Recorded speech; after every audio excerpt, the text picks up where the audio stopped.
Good evening, ladies and gentlemen. We're going to try and start on time.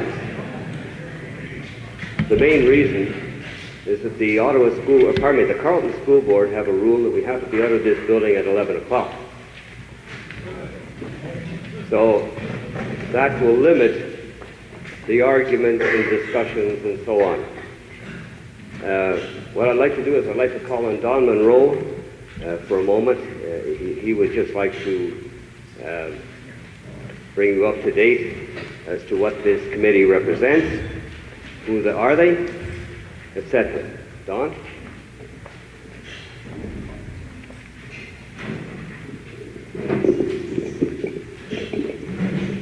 Thank you, Garnet. Good evening, ladies and gentlemen, and welcome to our second public meeting on participation Shaw Falls. Some months ago, some of us who are close to the problems of government decided, after hearing about the experimental and technical work that the Ontario Hydro was doing at Shaw Falls on Morris Island, and some of us who have had experience with the previous project within our boundaries decided that this time we are going to have a public participation program before the Hydro makes their decision. We're going to help them make it. I think the idea has caught on because we have certainly had a great deal of interest in the program that our coordinating committee has developed. Our coordinating committee is made up of appointees mainly of the area municipalities and the regional council. Their responsibility is to provide a program of which as many people in the area can learn as much as they can about the technical studies that Ontario Hydro is carrying out and the type of plant that they intend to build. We are aware that Ontario Hydro has not made their decision yet, but we intend as a committee to help them understand the needs of this community and the concerns of the community when they do proceed with that decision. We are not set up as a committee to take action in that sense, either pro or con. We are there for the purpose of which I've explained, to make sure the story is told and all the information is available. At this point, I might add, if I might set the trend for our meeting here tonight, we are not really in the big debate. We are in the process of gathering information. And on that basis, I would hope that you people in the audience tonight would try to learn as much as you can, and of course, with your questions, we can learn a little bit more. This is a big decision for our community, and it is going to be a major decision for the Township of West Carleton.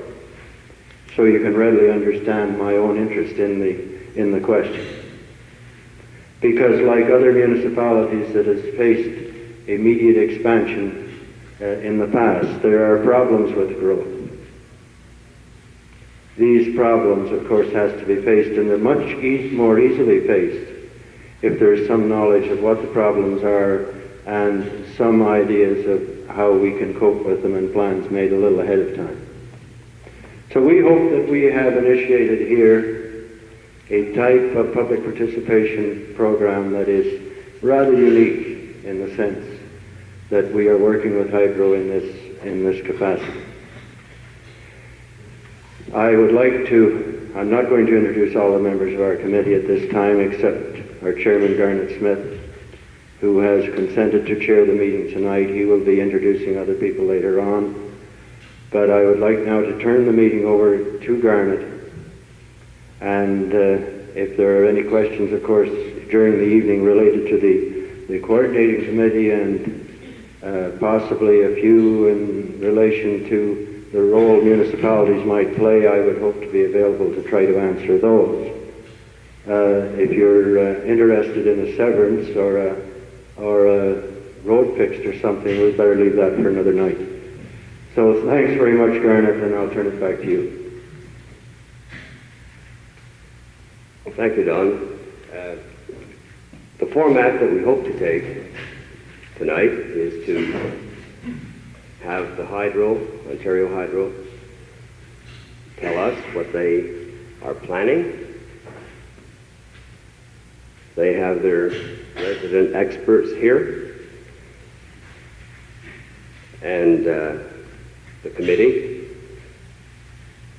has managed to be very fortunate to find 4, if not resident experts, 4 experts from the community that may be willing to make some comment. Following the hydro presentation, we will go to a question and answer type of situation. Unfortunately, we only have the 1 microphone. We expected we would have 2 or 3 more that you people could come up to. However, if you just line yourself up on the little silver dot out here in the front, possibly the individual that you're directing your question to could repeat the question so that we can learn who you are and what your concern is.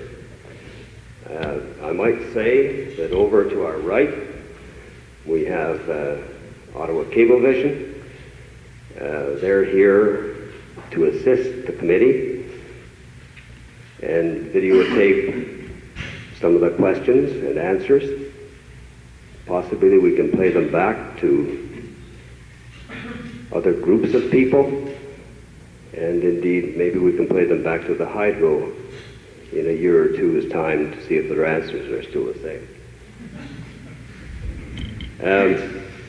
I'd like to call on, initially, on Don Maiden to introduce the hydro people, and then I'm going to call on Bob Wesley, who is another member of the coordinating committee from West Carleton, to introduce the specialists that the town or the committee have asked to attend tonight.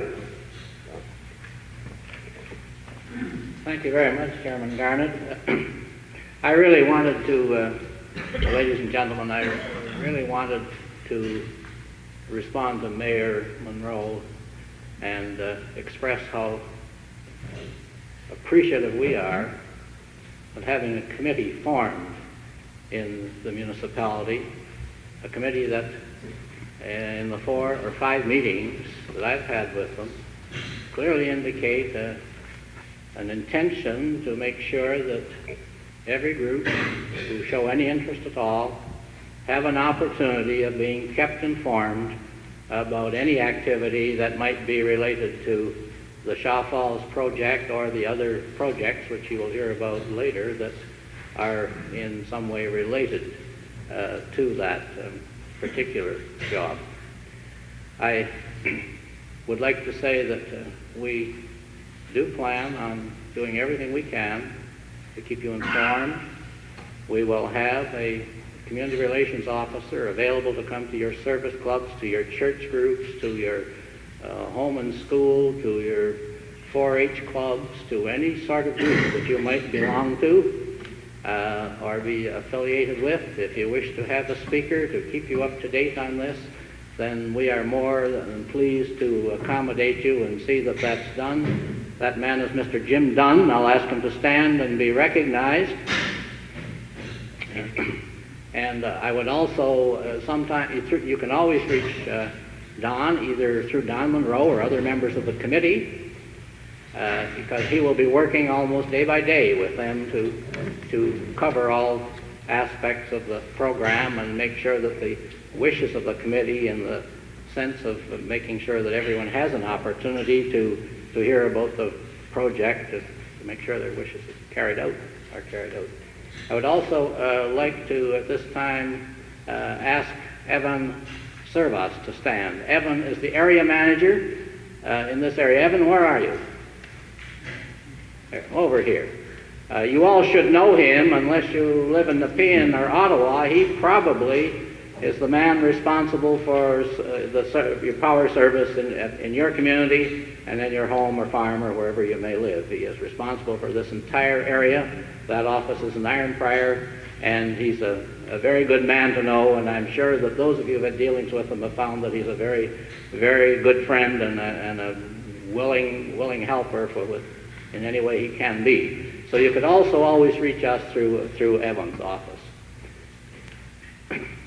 Other than that, rather than introduce the Ontario Hydro panel, I think I will let the manager of generation planning, Don Anderson. Most of you know him from other meetings. He will play a very important part in this presentation.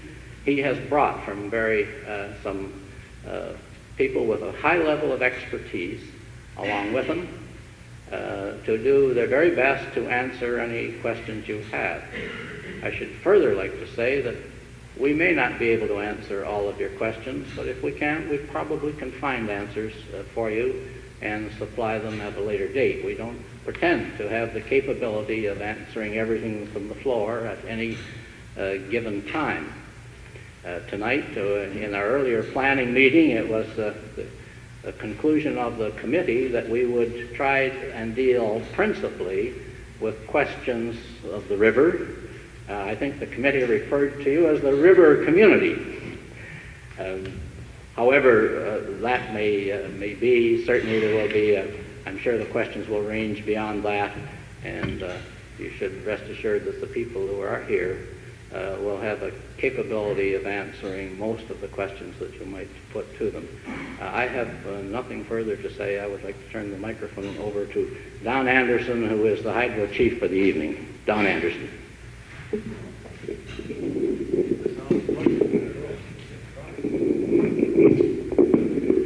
Well, thank you, Mr. Chairman Smith and Mel, even though he works for Hydro. Ladies and gentlemen, we have with us tonight three Hydro people who are fairly senior in the company and deal with specific areas. I am responsible for a new generating plant in Ontario Hydro. I'd like to introduce Hugh Urban, who is Manager of Nuclear Studies and Safety, and any questions or comments that come up with respect to any radioactivity concerns you might have in the river, Hugh will deal with. Further on my left is Dr. Ray Effer, is a biologist and our senior environmental expert in the company, and he will deal with all the questions related to fish and wildlife and the effect of any temperature and river flows that may occur from the potential construction of this plant. Now, initially, I'd like to take about 10 minutes and take you through exactly what is going on in Ontario Hydro right now with respect to Shaw Falls. And I'd like to start off by saying, as you've heard already tonight, there are no definite plans and certainly no decisions to build a plant at Shaw Falls. That won't be decided until 1979, whether one will be built at Shaw or not. It will be decided through full hearings before the Environmental Assessment Board under the aegis of the new Act, which was passed in October of 1976. This is a new environmental process with a full public hearings with process of discovery under law where the proponent must put up his proposals, and everyone who has a concern or an interest can submit briefs or cross-examine or in any way make their point of view felt to the hearing board, and through that hearing board to the people of Ontario. Now, we're starting very early with public participation, as Mayor Monroe said, and we're doing that intentionally because we want to learn all we can from you. We must know what the people of the area think about this undertaking, and it will slowly grow because it takes a while to get your mind around everything that's involved. I can quite easily see connected with this plant. And it will be going on all of the rest of this year and all of 1978. And the hearings, as I said, will not be till 1979. So there's a goodly time yet available. We ourselves have many, many studies, measurements, surveys, and calculations to make between now and 1979. And we are going to make that investment not only here, but in a number of locations which I'll identify in a moment. Now, early in 1978, I think about the end of January, we will be announcing exactly what our plan is and which alternatives we think will fill the bill. And that, at that time, you will know whether Shaw Falls, in fact, is considered by Hydro to be a feasible alternative. So we have 3 dates now. Early next year, you'll hear whether we consider Shaw to be a likely site and are therefore going to carry on with it. And then through 1978, you'll have this very large public involvement and public participation utilizing the coordinating committee. And then in 1979, a full process of discovery and hearings as constituted under the Act. I suspect that hearing board will, in fact, would be wise to come to this area, at least to deal with this particular station. Now, I'd like to show you a couple of slides.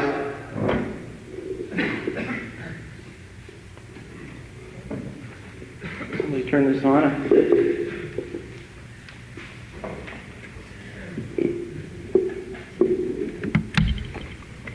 want to quickly run through what the problem is. This first slide I call a lead time dilemma.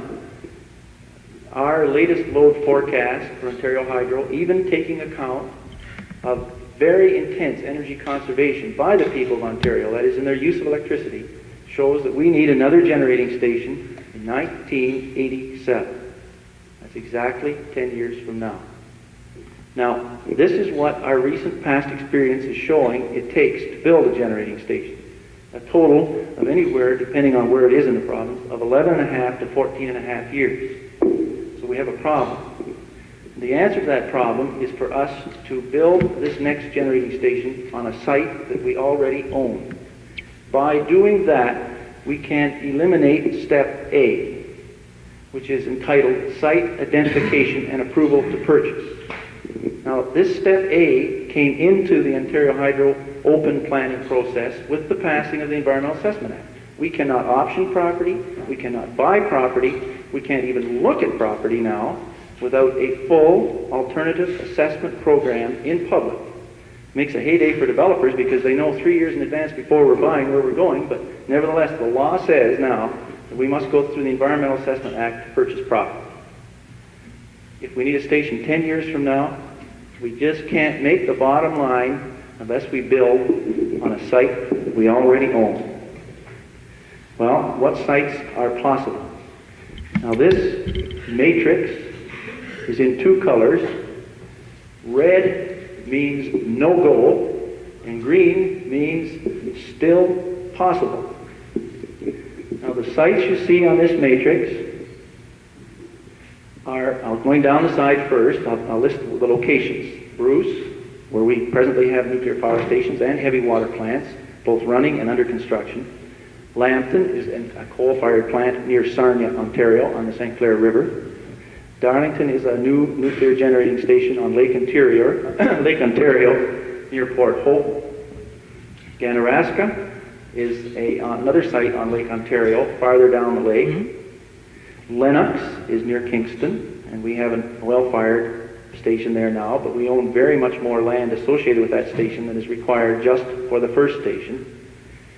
Shaw Falls, which we have owned since 1931, which presently has a hydraulic station and extensive switching and transmission lines, but no other generating facility. And finally, this bottom one is all red. We have been trying for 2.5 years to obtain a site on the north channel of Georgian Bay, somewhere between La Cloche Island, where it goes into Manitoulin, all the way around almost to Sault Ste. Marie.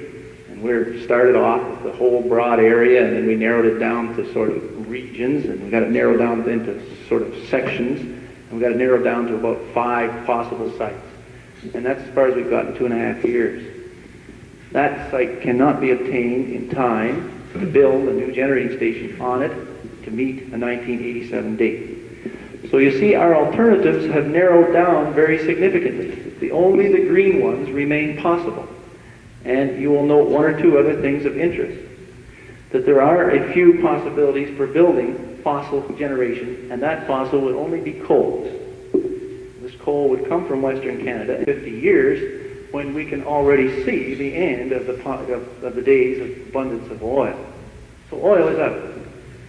And you will note that Shaw is also only considered suitable for nuclear. And that's why That is why, in all the discussions that have gone to date, it's been a nuclear power station at Shaw Falls. No other alternative is either economically or environmentally acceptable. Now, the Shaw Falls site, this map, upside down, excuse me. I hope you can read this. I presume most of you know the Morris Island area.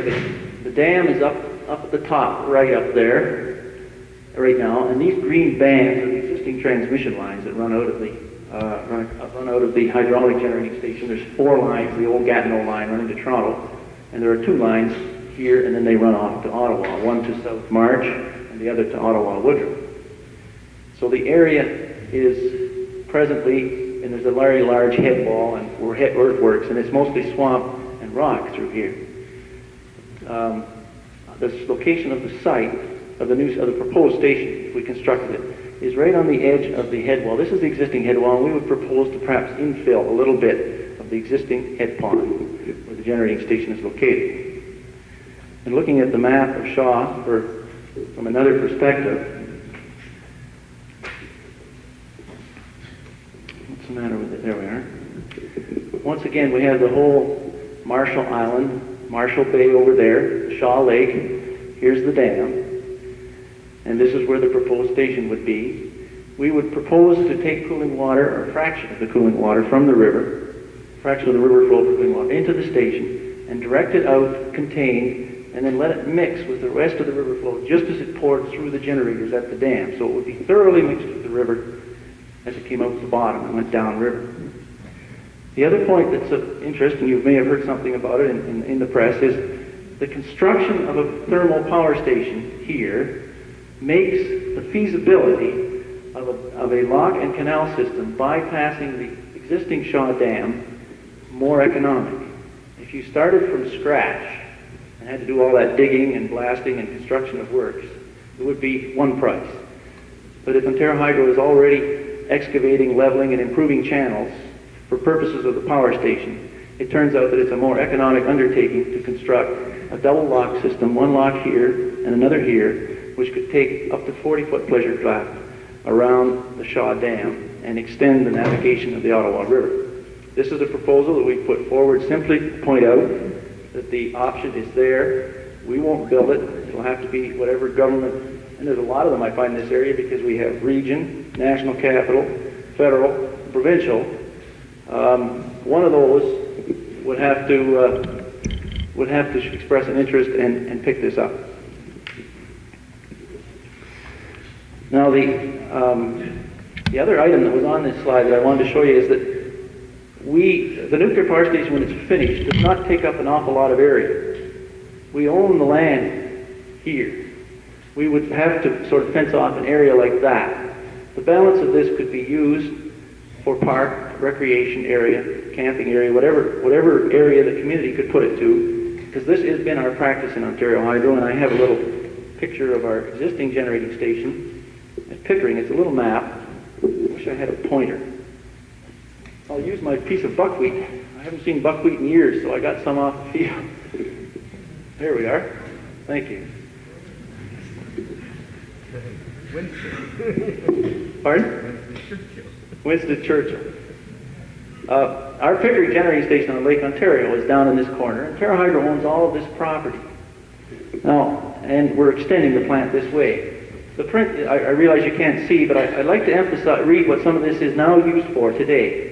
This is a picnic area, recreation area, children's play area, winter sports area, and over here we have more picnic area, natural wilderness and meadow areas, and this land has been turned back. It's owned by the corporation, but it's been turned back to the communities of Ajax and Pickering for that purpose, because once the plant was built, we no longer required it.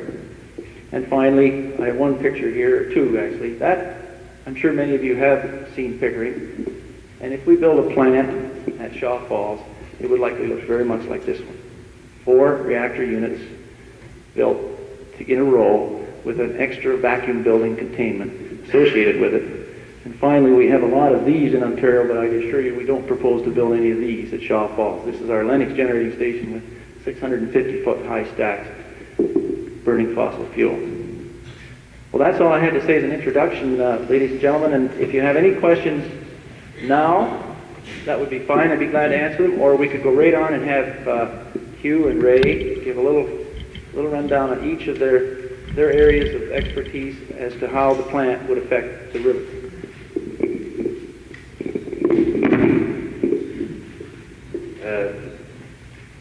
Don, may I just ask Bob Wesley if he could introduce, as we missed a few minutes ago, our other four guests to our right.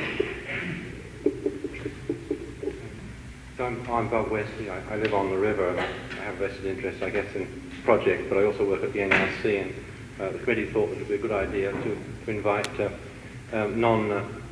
non-partisan experts to take part in the discussion. And we approached a number of experts in Ottawa, and we have a lot of local people too who are experts in the area. And we had some difficulty in getting permission from various government departments to come, but the gentlemen on my right have volunteered at quite short notice to come, and I think they are honestly unbiased, that we can rely on them to give a non-partisan view and to question hydro in a technical manner. So I think you can perhaps view them as perhaps translators, if you like, for some of your questions, and they can be put into technical terms. Next to me is, I beg your pardon, is Dr. Frederick Briand from the Ottawa University. He's a biologist, and he studies the effect of releasing thermal energy into the water, its effect on the aquatic life in the water. Next to him is Dr. Tony de Freitas from the Biology Department of the National Research Council. He has been studying the Ottawa River. I think basically he's a water toxicologist, which means finding out what are the effects of chemicals in the water on the water life. Next to Tony is Dr. Peter Dine. He's from he's had 25 years of experience in the nuclear energy field. He is from the Energy, Mines and Resources, but at least that department has the courage to allow their members to speak freely.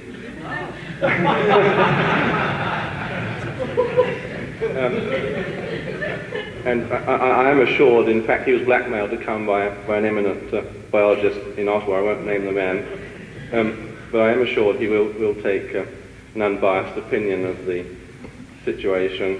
And next to Dr. Dine is Dr. George Sander. He lives in Dunrobin, and he is an expert geophysicist. I believe there are some problems with the earthquake, so perhaps you'll be able to comment on that. And all these people have been invited as individuals. They do not represent any organisation. I want to make that quite clear. And they've been notified at very short notice, and I think we owe them a great debt to have expert technical opinion at our disposal. I won't see any more. Thank you.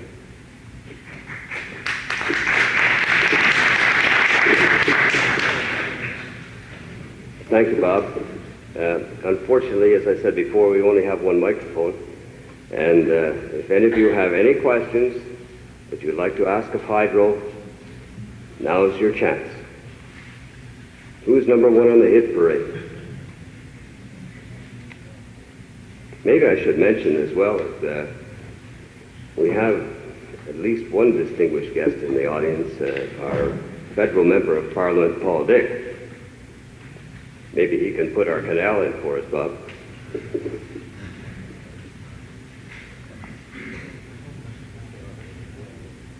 All right, the hydro people say they still have a little more things that their biologists, I guess, would like to talk about. No?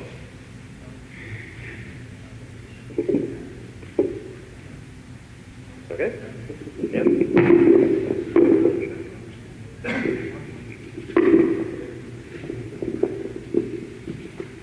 Hi. I'm not really an expert on health physics, and I'm going to talk about radiation, so hope you'll bear with me a little bit. But I want to tell you what a little bit about what the rules are that we have to live with in hydro as regard to exposure of people who live near nuclear stations. The federal government agency, the Atomic Energy Control Board, they establish radiation exposure limits for people, and these limits are set for two sort of different types of conditions. One is for accidents that might happen, and the other one is for the normal operation of the station, the day-to-day, what they call the chronic effects. And I've got an overhead transparency here that I'd like to put up just to show you what these are.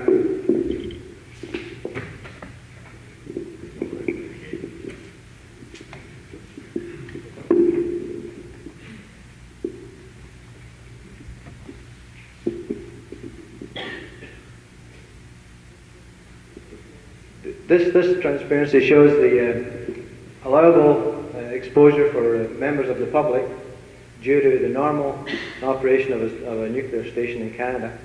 And the main, it shows the exposure of different organs and the dose limits that are appropriate to these organs.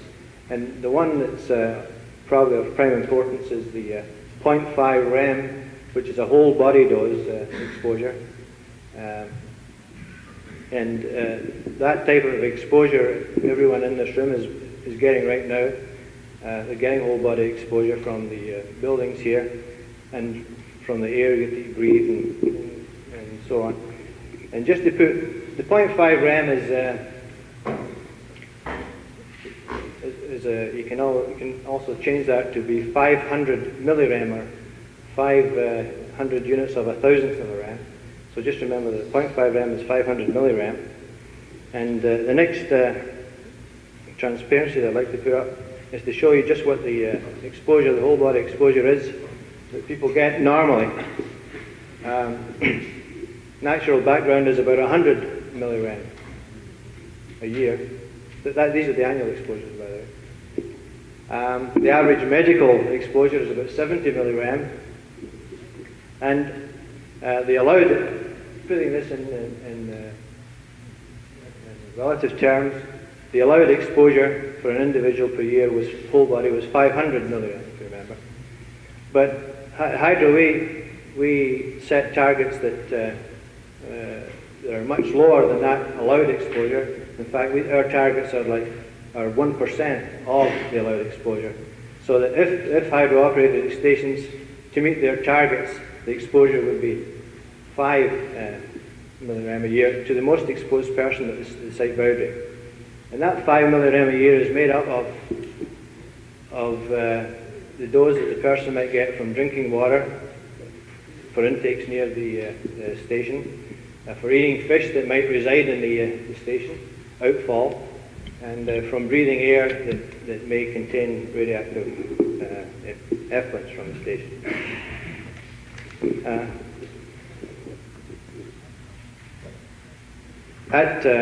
As I said, the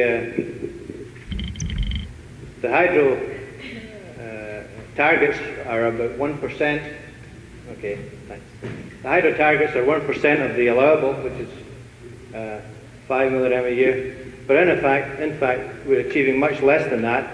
And at Pickering, it's for water anyway, it's less than 0.1% that we're actually achieving. So that the exposure of individuals being experienced just now due to Pickering Station, for example, is less than 5 millirem a year, and it's much less than the 170 or so millirem that people get from background and medical uses. What we're starting to do as far as Sha Falls is concerned is to examine if the sighting on the river would make any difference to, say, what we experienced at sighting on a lake. And one of the things that we must do is to see whether, in fact, the flow of the river makes any change to the allowable concentrations of activity in water, say, it's being discharged from the station. In many river sites, the allowed concentration, the maximum concentration, would increase because the river has a diluting effect. And it's that type of thing that we have to assess here. That's the sort of thing that we're starting to look at now. So I think that I thought I'd put these up just to try and give you some idea of what the regulations are, what's being achieved, and what the background levels are in Canada. And to say that we are starting studies now to examine our river site. Thanks, Hugh. I might just add, if any of you people have been to Pickering, you will see that it's right outside Metropolitan Toronto, and the Bay Ridges subdivision, which comes right up to our fence line, has some 700 residential homes right up to the edge of the site, which you could see on that map that I put up a little while ago. We've been very successful in achieving these very, very small amounts of radioactivity relative to what you experience every day, just in the air you're breathing from cosmic radiation. Now, do you have something you want to say, Ray? I'm never quite sure what an expert is when one's introduced as one, but I hope I'm not too disillusioned at the end of the evening. Hydro's got a great deal of experience and done a lot of research on thermal discharges on stations bordering on the Great Lakes, and I think that the amount and the quality of that research is second to none, quite frankly. However, we're on a river now, and admittedly we don't have that same degree of knowledge. This year we are doing some preliminary information gathering on the river, biological, water quality, some hydrology, in order to get a feeling for what specific areas are of most interest and ones which should be worked on more intensively next year when we're going to mount a much bigger program. And really the objective of this year's studies, as I say, is to identify these specific areas of interest where we have to put more emphasis next year. And really another objective is, at this kind of meeting, is to have your comments with your familiarity of the area to show to us what you think are really important points that we should consider.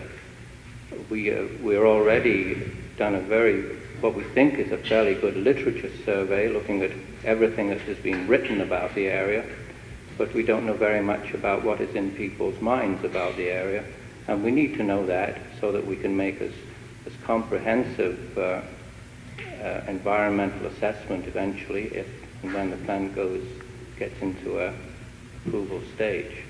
And I think that's the whole name.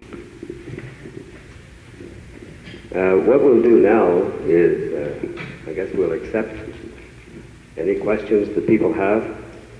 I would hope that they will identify themselves, direct the questions to the hydro people.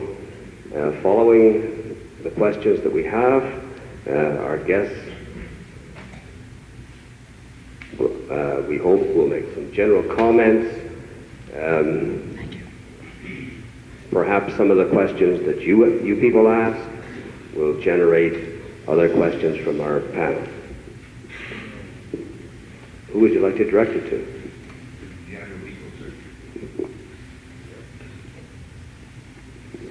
Sir, I would like to know, sir, you stated that when the water discharged from your plant in the Ottawa River, what really kind of water is that's going mixed up with the Ottawa River? Is it pure water or what? It's the same water that we took out of it. Your name was? The name is Joe Banks, sir. Mr. Banks. We take a fraction of the flow of the river, which, as you know, varies very greatly from season to season. And we have some data here, but it varies from over 200,000 cubic feet per second in the April runoff to something around as low as, once in 10 years, around 15 or 16,000 cusecs. Now, we would take a fraction of that water, and in the winter, in the summer, about 4,000 cusecs, and it would go through the condensers of our turbine generators and be heated up 10 degrees centigrade. And it would come right out, exactly the same quality of water as it went in the sense that it hasn't been subjected to radiation or anything like that, because it's part of the turbine condenser cooling circuit, that's all. And it would be remixed with the river at the dam, and downstream, the average river temperature would be slightly higher as a result. But there won't be any impurities in that water, sir? Well, in terms of the impurities, Ray can answer that. We sometimes use chlorine for our own water purposes, but would you like to do that, Ray? One of the situations we have at some of the generating stations, those on poor quality water, is that we do get growth on the condensers, and this, of course, inhibits the flow. And periodically we dose them with chlorine. We are progressively, at these stations, and I'm thinking of places like Thunder Bay, Lakeview near Toronto, and Hearn, which is on the Turning Basin in Toronto. These are typically stations with quite low water quality, and we do have a need when the temperature of the water gets above, do you want me Fahrenheit or centigrade? Fahrenheit. When it goes over 40, we start getting build-up of these growths in the tubes. Now, we found from experience on better quality water, further down the lake towards Lennox, Pickering, Bruce, that we have very little need. In fact, some of them don't have chlorination equipment. So what we're actually doing at each of our stations now is putting space provision for a mechanical means of cleaning the tubes. This involves forcing little rubber balls down the tubes, and it mechanically removes this growth. We are doing experiments on this. So chlorine is used when water quality is bad at higher temperatures. It doesn't have to be used when the water quality is good, and we're moving away from chlorine into some mechanical treatment. And this may be in an advanced stage, so it can be adopted at other plants. The other chemicals that are added are, the main one is some neutralized material which is used for regenerating what we call ion exchange resins. This is for softening the boiler water feed, and this is pretty well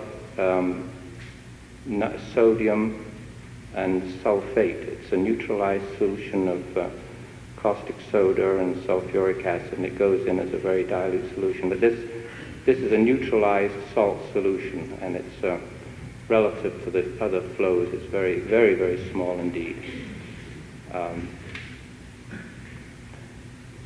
The other things that we do are chemicals that are used for cleaning the boilers. They're ponded on the site so they don't get into the water flow. And those are essentially the main chemicals. All those things will have a certain effect on the water. The water will never be the same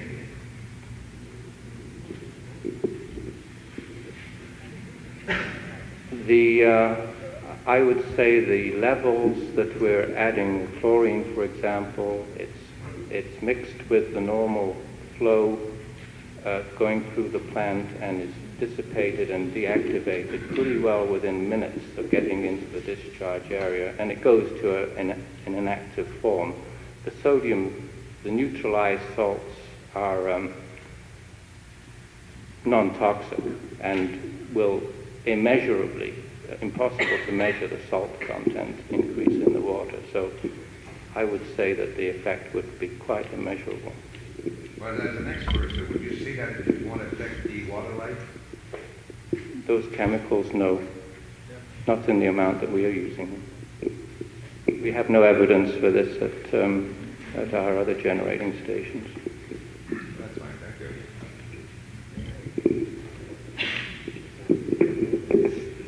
you. We have one of our guests that would like to make a comment about the last statement.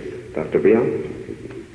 Yes, thank you. I just feel maybe it would be necessary at this stage to make some kind of general statement about what is involved with thermal pollution in general, because obviously tonight we may be dealing with a few later on technical questions.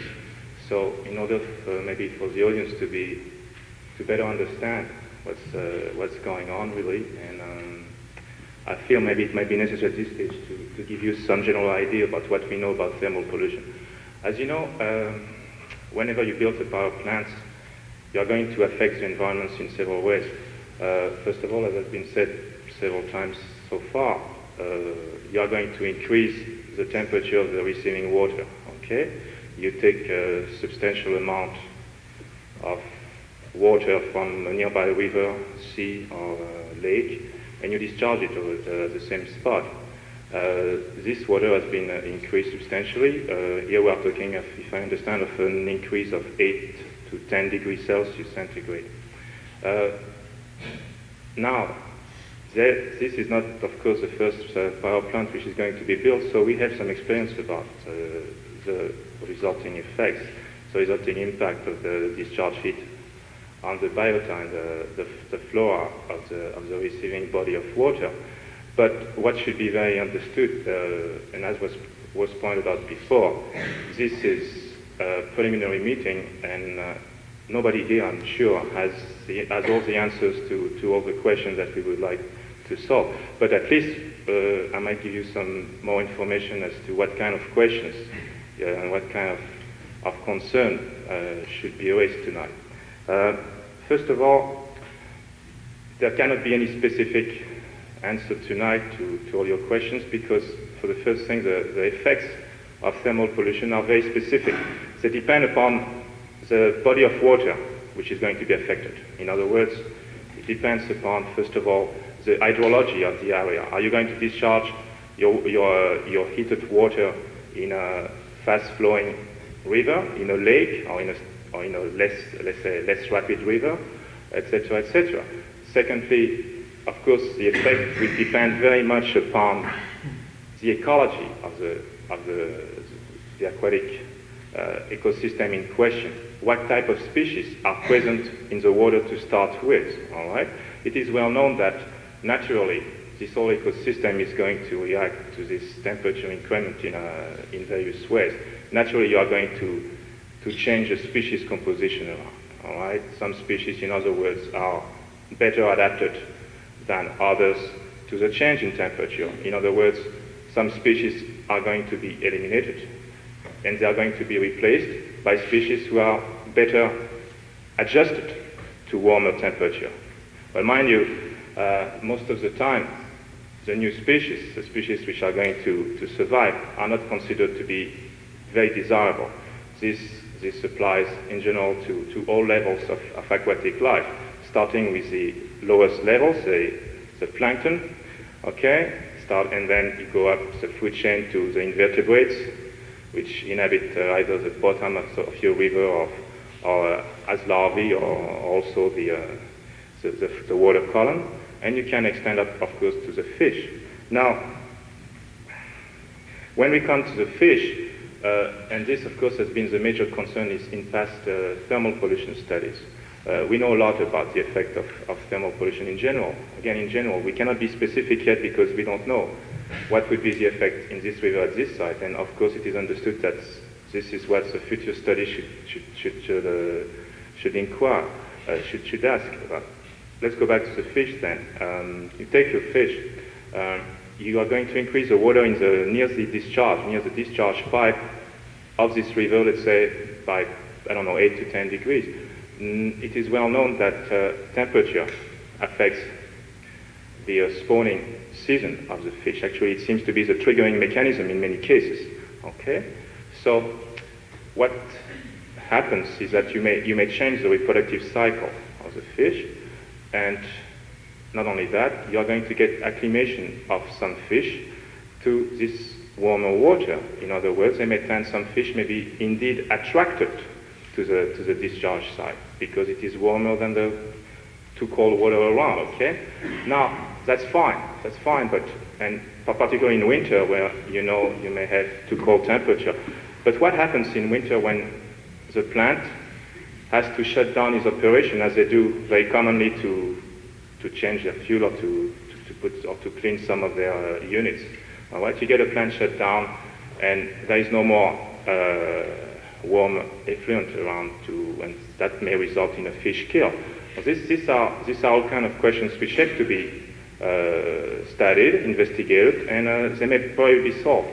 Now, as I said, we have a direct effect on the type of species present. First of all, the effect acts directly upon the survival of the species. Okay, each biological species, starting with ourselves, of course, or ending with ourselves, at the upper thermal limit. Okay, upon which it just simply dies, above which it dies.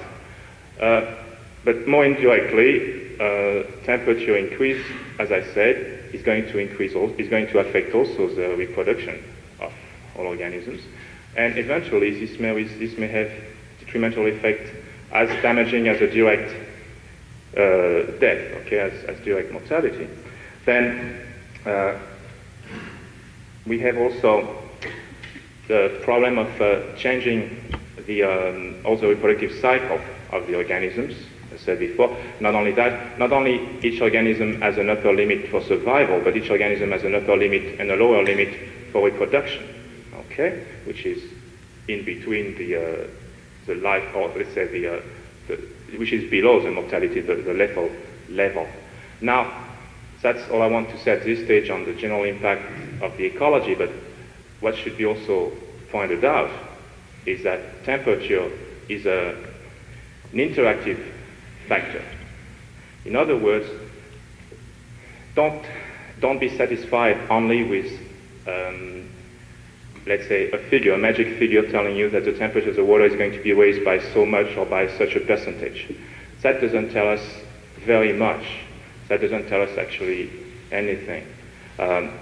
What happens is you have, first of all, temperature increase affecting the resistance of the organisms to other toxic products in the river.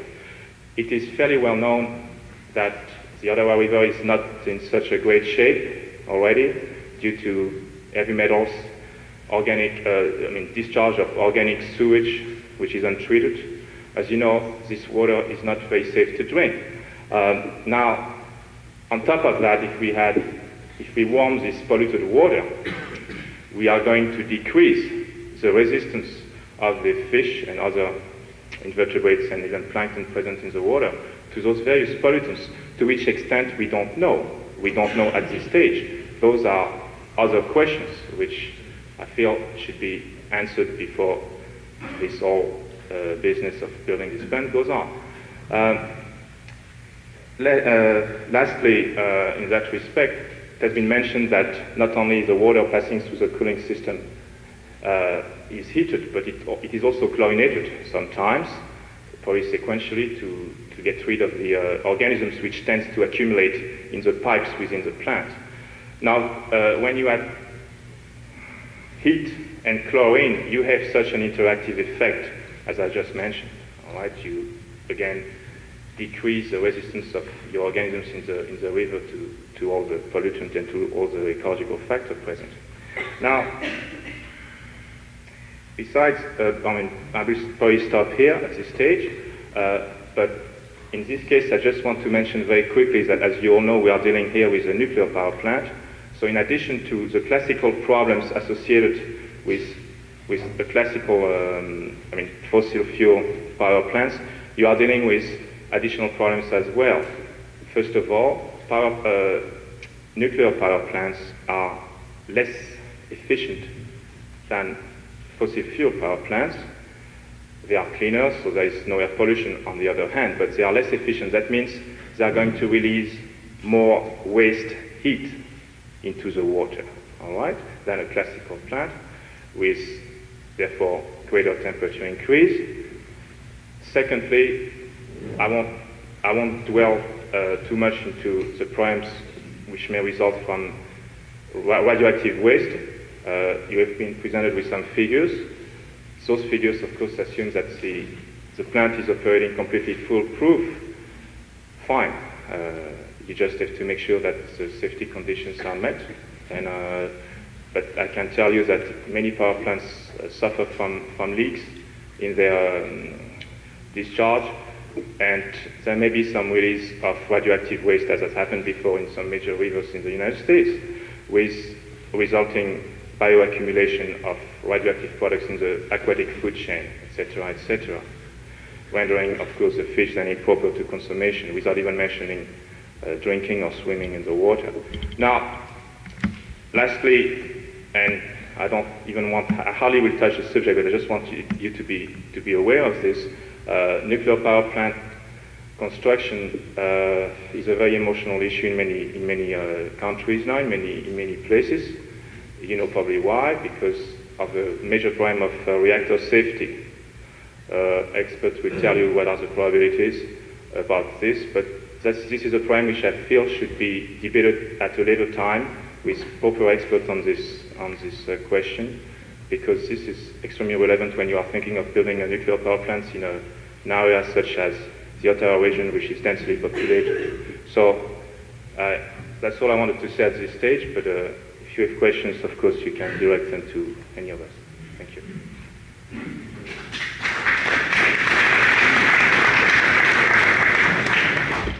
I own a property on Bailey Avenue on the waterfront. Yeah. And I would like to know, I was told these plants only last between 15 to 20 years. Is that true? I don't know. Just a minute.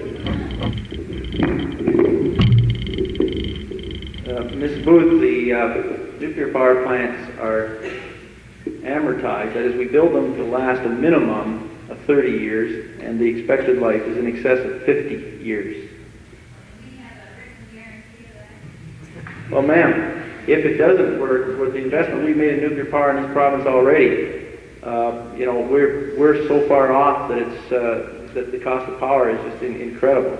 We're fully satisfied, because we've been in the business 25 years, that those plants will run 30 years, and that we expect them fully to be able to run, in fact, 50. Well, is this power going to be used in Ontario? Only. Or is it going to be sent? Only in Ontario.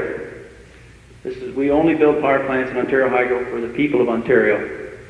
We have no fixed contracts to sell power to anybody, anywhere.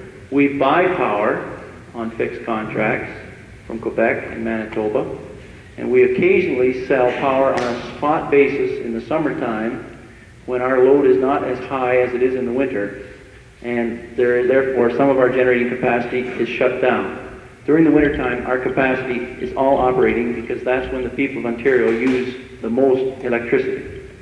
In the summertime, if some of our plants are not operating because the load is less, we do export on a spot or day-to-day export basis. But this plant is not built for that reason. Well, where do you live in the winter, ma'am? Well, do you use electricity in Ottawa in the winter? Well, when you're in your cottage in the summer, then your house is not using electricity in Ottawa. Is that right?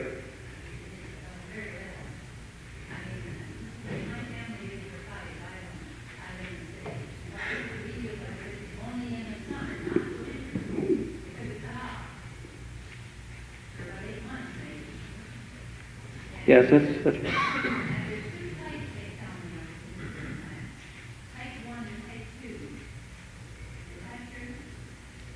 well, I can't envisage what the two types would be. We only build can-do reactors in Ontario, and they're only used for one purpose, which is to run flat out all the time, supplying base load.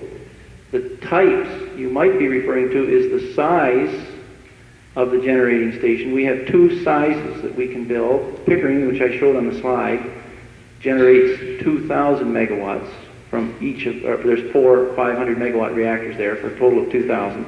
And we have a larger style of plant called Bruce, which generates 800 megawatts per each reactor for a total of 3,200 megawatts. Is that perchance what you meant by the two types? But they're both basically can-do and of identical design in terms of their basic parameters. Well, this person told me they read an article on it, and they said that type number 1 wasn't too bad, but type number 2 Well, we only build good power plants, Ontario. Well, if you're referring perhaps to the big controversy in the United States over these breeder reactors, Ms. Booth, that is a new type and concept of reactor, which is, it's, I guess to be perfectly fair to the Americans, it's quite a technological leap forward. And there isn't a very large base of experience and data yet for that type. But I can assure you we have no intentions, or we're not contemplating in any way of building any kind of reactor like that as far off as I can see. So we're talking about one type of reactor which uses natural uranium as it comes out of the ground, and it's called the CANDU. That is the only type that we use in Ontario. Well, I'd like to have it in book form. Get a book out and in plain English so people can read it and understand it. Not these big terms, not kilometers and all this stuff. We want fairness. Okay, that's fair enough. There are some very good books, Ms. Booth. We, in every library, I'm sure in Ottawa, if you go into the public library in Ottawa, I suggest you will find, because I know we've sent them, each of the reactors that we have built, that is for Pickering, for Bruce, there's a descriptive book which consists of about 50, 60 pages with pictures, and we hope a reasonably simple description of how the plant works. And then in addition to that, for each specific project that we build, we have to submit fairly extensive and very detailed and highly technical documentation, which is also public and is in it's called the environmental assessment, and is also in all of the libraries.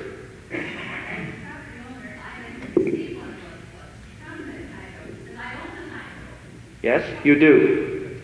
Everybody owns Ontario Hydro. But if you'll leave your name with us, ma'am, we'd be glad to send you a copy of one of those books.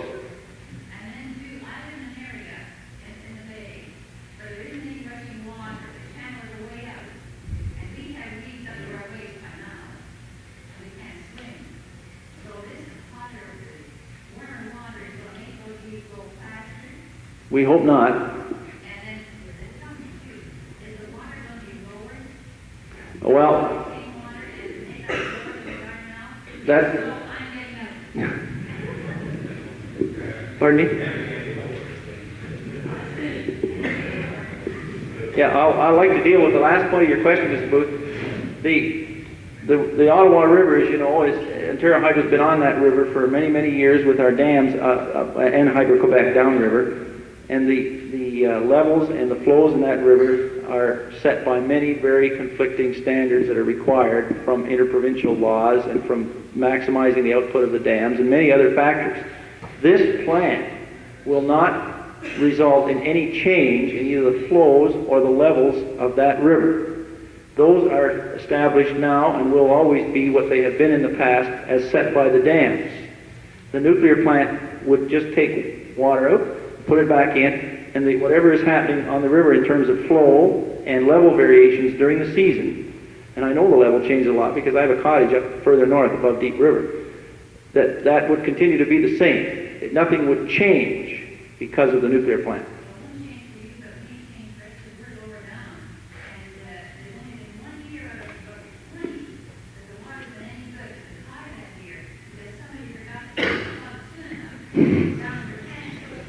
Down at was that at the Swisher or at Shaw or at Chenot?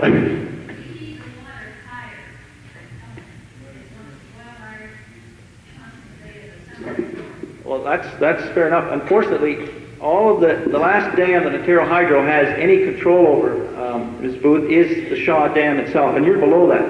So that the variations in the river level then are affected more by the Hydro-Quebec dams at Chaudière and at Caroline than they are by the upstream. The people upriver will be affected by our dams more, but the downstream dams would affect yours. Well, we're not going to change the flow through the dams from what has ever been. Not one bit. We've got lots of questions. Yeah, we have lots of questions, but Mrs. Booth,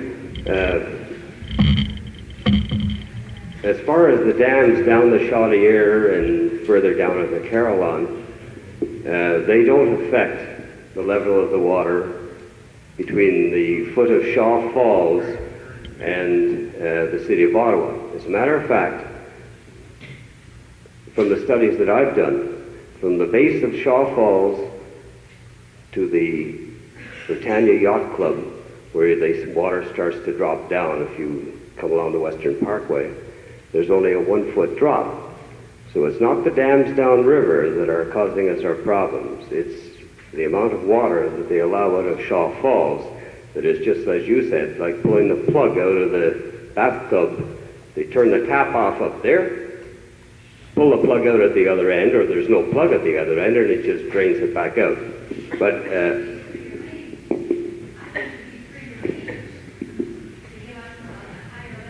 living on the river, I agree with you fully. We have one of our guests, though, Dr. Frias, that would like to make a comment as far as your first question. I won't use the microphone because the question I'd like to address is to hydro, and it relates to the age of the facility. Right now you're building a plant that has a life expectancy of 50 years next to a dam which has a life expectancy of how long? In other words, your existing dam, we'd like to know, it could be important to establish the life expectancy of the dam since it's going to be an integral part of Yeah, that's a very quick. I don't ever heard the question. The question he asked is, the dam has been there for 40-some years now, and we're going to put a new plant at that site, which will be new and will be good for 30 to 50 years. How does the age of the dam, will the dam have to be improved or upgraded or changed in some way to be able to stay in step? I presume that's what you meant with the power station. And the answer is, of course. Our present surveys of the dam, which were done fairly recently, as I recall, are that the dam is in quite good shape. However, it was built quite a long time ago. And we would have to, as we would with all our dams, as long as we want to generate power with them, must ensure that the dams are structurally intact and capable of performing their function. But I cannot answer the question today as to whether we have extensive rehabilitation work to do on the Shaw Falls Dam.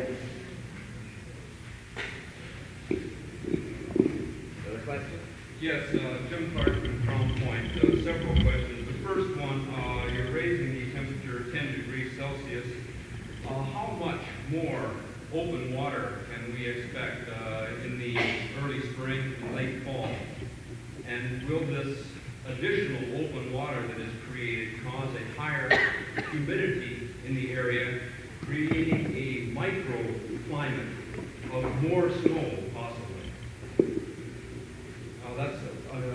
I have several questions I'd like to ask. Shall I ask them all at one time? I'm jotting them down here. Why don't you?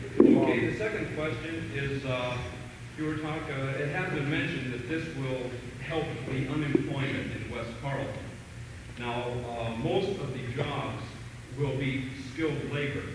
Are you going to write into the contracts, most of your work is done by subcontracting, are you going to write into these contracts that the successful contractor must train the unskilled of West Carleton, because those are the only ones in West Carleton who are unemployed? Third question, the workforce of how many? What would the workforce be at one time? No, would you answer that right Yeah. now? All right. I'll go backwards if you like, because No, because it continues on. Oh, all right. If we have a workforce of 4,000? About 3,500. 3,500. It's peak at construction, yes. Plus families commuting to this site every day. We're going to have an increase in transportation, which requires, we'll have some accidents, of course, and there'll be a demand for more roads in the area, and whose taxation is going to pay for this? It will be ours. No. Okay. Can I answer going backwards from that? Okay. Yes, please do. All right. You're quite right. There's a peak construction force of about 3,300 to 3,500 will be working on the job. And once the plant is finished, there will be about 550 permanent jobs there. Now, Ontario Hydro provides all the infrastructure associated with that power plant. We build the roads that are necessary. We put in and pay for all sewage, water, and any facilities that are related to the construction of that job, and that's been our track record for 25 years, and you can check with any community in the area. That is the immediate vicinity Yeah, of the well, construction site, but- not the commuting distance. Yeah, well, that's right, but we would pay taxes. We don't pay taxes directly in Ontario Hydro. By the Power Corporation Act, we cannot. However, we pay what are called grants in lieu of taxes.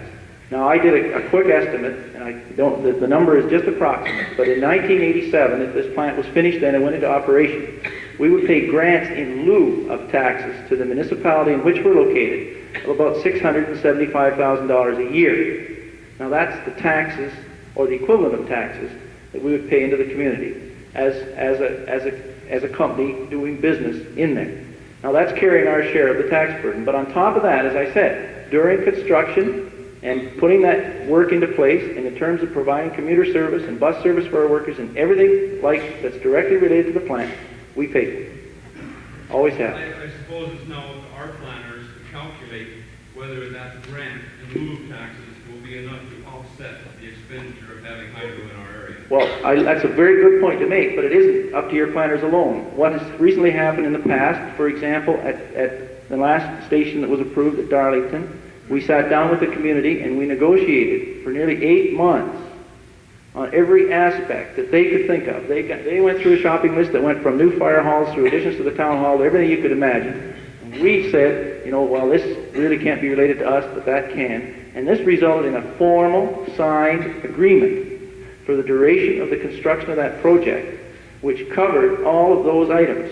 And it's all written down ahead of time, that who's responsible for what, and who's going to pay what, and how much, and where the liability is. But nevertheless, can I... One more question on taxation. We in West Carleton are lucky enough to have a system of taxation based on land value. Now, So I hear, yes. this surge... That's called enlightened government, isn't it? This surge of 3,000 individuals looking for homes is no doubt going to increase the value of properties and homes in West Carleton, and we will be paying for that in increased taxes. Well, that's conceivable if the municipality paid for them, but I suggest that our experience in the past, which I'd like to quote to you, the example of Bruce, which will be a far bigger undertaking than Shaw ever would be, a huge undertaking of heavy water plants, nuclear reactors, auxiliary steam supplies, going into 2 communities, Kincardine, which had a population of 1,900, and Port Elgin, which had a population of 1,700 people. And that town, if you go and talk to them today, will tell you point blank that their tax rate has not reflected any burden from Ontario Hydro's undertaking. And you could... We're in a specific situation here because unfortunately we are tied into the municipality of Ottawa-Carleton. And that is an additional tier of government. And that has tremendous influence, over our taxation system. Yeah, I live in regional government too. With a small community in an isolated situation here. Oh, well, let me give you an example. The town of Newcastle, where the Darlington generating station is located, is in the region of Durham. And we struck agreements, signed formal agreements with both the town of Newcastle and Durham region. There's 2 agreements associated with Darlington, both dealing with the impacts. I'd like an agreement too, that my taxes won't go up. The only thing you have to worry about that is if this job goes ahead, that there's a suitable stock of housing supply within reasonable commuting distance for the people, for our construction people first, and our operating people who will be here for 30 years to live in afterwards. And that requires good planning by the municipality. If that isn't provided, then all our workers will live in Ottawa and we'll bus them or go train them or something. That's the thing that we really is required when an undertaking like this comes into the area. You really have to plan and try and anticipate the impacts and see what can be done about it. But I have to go backwards on your questions now, if I may. The second point was unemployment, skilled labor, and unskilled labor. Now, we don't subcontract most of the work. We build the plants. Ontario Hydro is the contractor. We hire the people ourselves out of the union halls for the majority of the work. And the union hiring hall that's closest is where we get the people. That's part of the EPSCA agreement. This is a province-wide agreement we have for the construction trades. Now, when we're working in Bruce, we hire pipe fitters out of Sarnia, we hire boilermakers out of London, Ontario. We hire them at the closest union hiring hall. And when we're working here, the Ottawa, I presume, will be a union hiring hall for a number of the journeyman trades in the construction industry, but I can't tell you which ones. And maybe even there's a local of laborers and carpenters in Arnpar. I don't know, but we work to the closest trade union hall. So, and secondly, the construction workers are not all super skilled workers who are, walking around in white suits all the time. I think there's a pool of skilled labor in this area which is second to none in the province. Well, I agree there is a pool of skilled labor in Ottawa. In this area here. I think there is skilled labor here also. The skilled labor is employed, and I think it is kind of a false basis in a way for our politicians to be telling us that this will be a boom for our unemployment. I just don't think that is fact. Well, I'm afraid I disagree with you, because anywhere we have gone, it has been a boon for employment, because we hire across the spectrum. And we hire, for example, a lot of wives that want to go back to work and get jobs on a big construction job, because there's tremendous clerical and record and file keeping jobs. And there's a whole spectrum of work for those who want it. But what was the last question? Finally, yes, the operating staff of about 550 jobs. These people will have to move into the area, will have to find homes, they will buy, and they will live here for 30 years or to run the plant. And those people, yes, they must be skilled people, but we hire uniformly across this province every year from every community college, from every high school, and we put them through our own training program so that the ratepayers, the electricity users of this province, pay for the training of our workers, not the education system.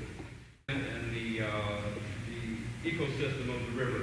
Would you, first of all, tell me, is there going to be an increase in open water, and an increase in humidity, a possible increase in snowfall? If that is in fact a problem, would you consider a cooling tower as such? Well, in partial reply to that, I can give you an idea of what we might expect in terms of temperatures and ice-free areas and any precipitation that rises from that.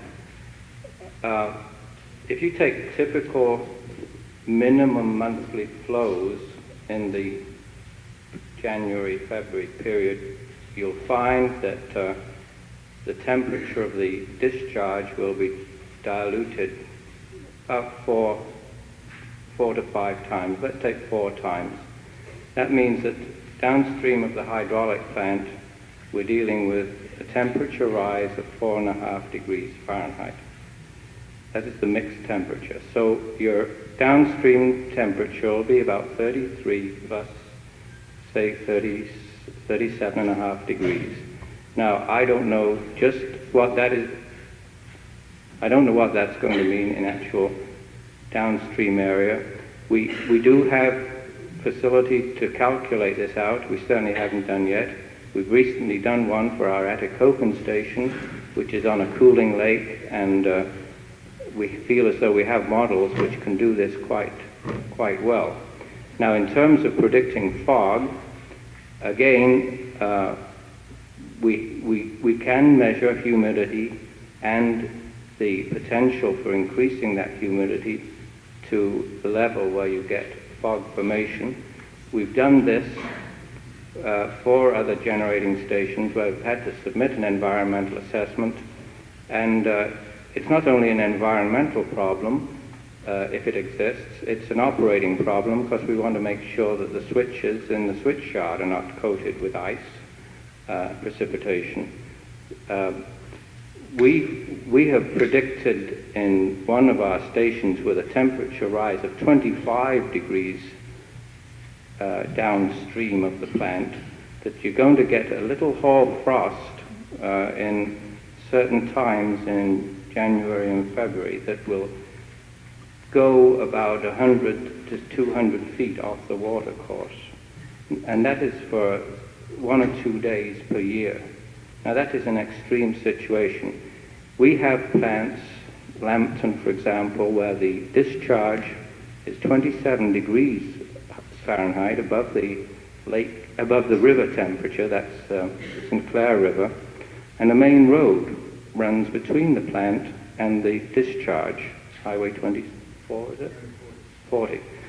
And we're very concerned that any fog or ice doesn't go in there. I believe there have been occasional days when there's been visibility problems, but no ice deposition. Will these findings, will you do a model of this and submit it in your environmental assessment? Most certainly, yes. Well, the reason being is that downstream from Ottawa, where they have the Ottawa-Carleton Municipal Water Sewage Treatment Plant, it wasn't planned that they were going to have open water. Well, there is. There's open water all winter long. That's from Ottawa, is it? From the sewage treatment plant, of which the temperatures there are coming out of the effluent pipe are very minuscule. And now we've got the possibility of maybe having a mile or two of river opened for maybe a month later and a month earlier.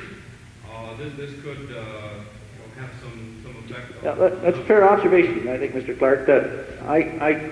If you'd like me to speculate on what the answers will come out at, I saw a very preliminary analysis of what we call the temperature contours downriver. If you start with Ray's assumption that the water as it comes out the dam will be 4 degrees F warmer, so it'll be 37 instead of 32. That river cools off as it flows downriver. And as I remember, about 10 miles downriver, it was down to about 1.5 degrees F above what the river would be anyway. And by the time it got to Ottawa, it was frozen over. You see, because the river cools off as it flows down, the heat's discharged to the environment. So that the temperature contours, what will come out in the environmental assessment report, will show that the worst you could expect is downstream from the dam, some small distance, if such could ever occur. Then it would be, the river would be right back to where it was. And Ottawa's a lot further distance than that away from the dam.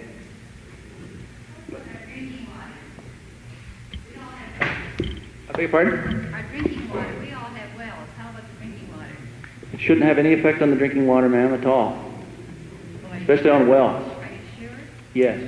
As I said, there's an awful lot of our stations are running now in very much more heavily populated areas than this, and we have to be very, very sure about things like that. Really carefully.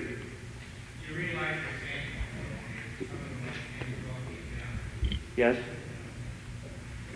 You want me to just take the questions, or do you want to... I would just like to make one point about the river possibly not being frozen. There are an awful lot of us that are sitting here that are not only summer residents, but we're part-time winter residents and full-time winter residents. And we take a look at that river as being the greatest skidoo trail that the Lord has provided. You hear of the Rideau Canal skating rink. We have the Ottawa River skidooing rink. And there are a number of people that are showing great concern as to how far this river is going to be open, and is there skidooing season or the recreation going to be held up for 1 month, 2 months, 3 months, or indeed is it going to be cut out entirely and somebody's going to fall in the drink as they go across the river to get a drink? Fair question. Do you want to recognize the questioners, or do you want me to... Earlier on, you made some comment about the volume of water that you were consuming in the plant. Now, for the two 600 megawatt plants? If we constructed a nuclear power station at Shaw Falls, we would build 4 reactors, each of between 5 and 600 megawatts, like 4 of them. You said at Shaw Falls that the temperature gradient would be 10 degrees on the cooling water, yes. And that you're going to be consuming 4,000 cubic feet per second. 4.5 cusecs, yes. Each plant? No, that's total. Of the two 600 megawatt The plants? 4 reactors in total would require 4.5 cusecs. But you had some alternatives on the board. One was for the two 600 megawatt plants. 4 600s and 4 750s were the 2 alternatives, yes. Then it's for the 4 600 megawatts. Yes. Now, if you go to 750, you're talking about consuming almost 50% of the river water at low flow. That could be the case. All right, and that means that if you've got a 10-degree centigrade gradient, that's a 20-degree Fahrenheit gradient. If you've got 50%... 18, yes. Okay, 18. You've got 50% we're talking about a 10-degree gradient at low water flow, and that's in the summertime. And that's not acceptable. You're darn right. it's not. You're right, and we won't let it happen. And I think Mr. Booth pointed out there's already a problem with the phosphate levels in that river now, because of the untreated pollution. There's already a weed and algae problem. As a matter of fact, some of the bays are almost choked off. And I just don't think that river at low flow is going to tolerate any temperature increase at all. Well, Ray's got an observation to make. I'd like to make one too. Here's a perfectly valid point. One of the problems with the Ottawa is that in the months, particularly of August and September, the river flow is quite low. Now, it generally gets down to an average monthly flow of 34,000, but once in 10 years it hits as low as 14 to 16. Now, it would be unacceptable to run if you were using up 50% of the river flow under those conditions. And our plan would be, as you know, these plants have to be taken off for maintenance. And our plan would be, and there's 4 of them, our plan would be to put those units down under those extreme conditions and not run them. You know as well as I do that with the energy crisis in this country, the growing use of hydroelectric power in the summertime. There was a time when the power was used primarily in the winter for heating. People now use it in the major centers, who already might be more than Toronto anyway, the use of air conditioning. And New York has enough experience to let us know that we can foresee that power consumption in the summer is going to be just as dramatic as it is in the wintertime. And I don't think we're going to be allowed to do that. Yours is a perfectly fair point, but we don't see that. Our job is to forecast just that. And you're right, in the United States, the summer load is higher than the winter load. But they don't have as cold a winter as we do. And we know what our load is last winter and the winter before that, and we know what our summer load is this winter, and we predict. And we don't see the summer load equaling the winter load in Ontario for many, many years yet. But that's just one point, all right? What if the weed situation gets worse? What do you do? In the summertime? Look, we have a commitment. That's when they grow, right? We have a commitment not to cause any significant environmental damage to that river, and we won't. Now, what can we do if we do? And we don't think we will, or we wouldn't proceed. And one of the answers is one of the other questioners said: if we have to, we'll put a helper cooling tower on that plant, which means that when the river flow is low, then the cooling of the plant takes place through another mechanism which doesn't involve the river flow. Evaporative towers are not required in the wintertime when the river flow is way up and very cold.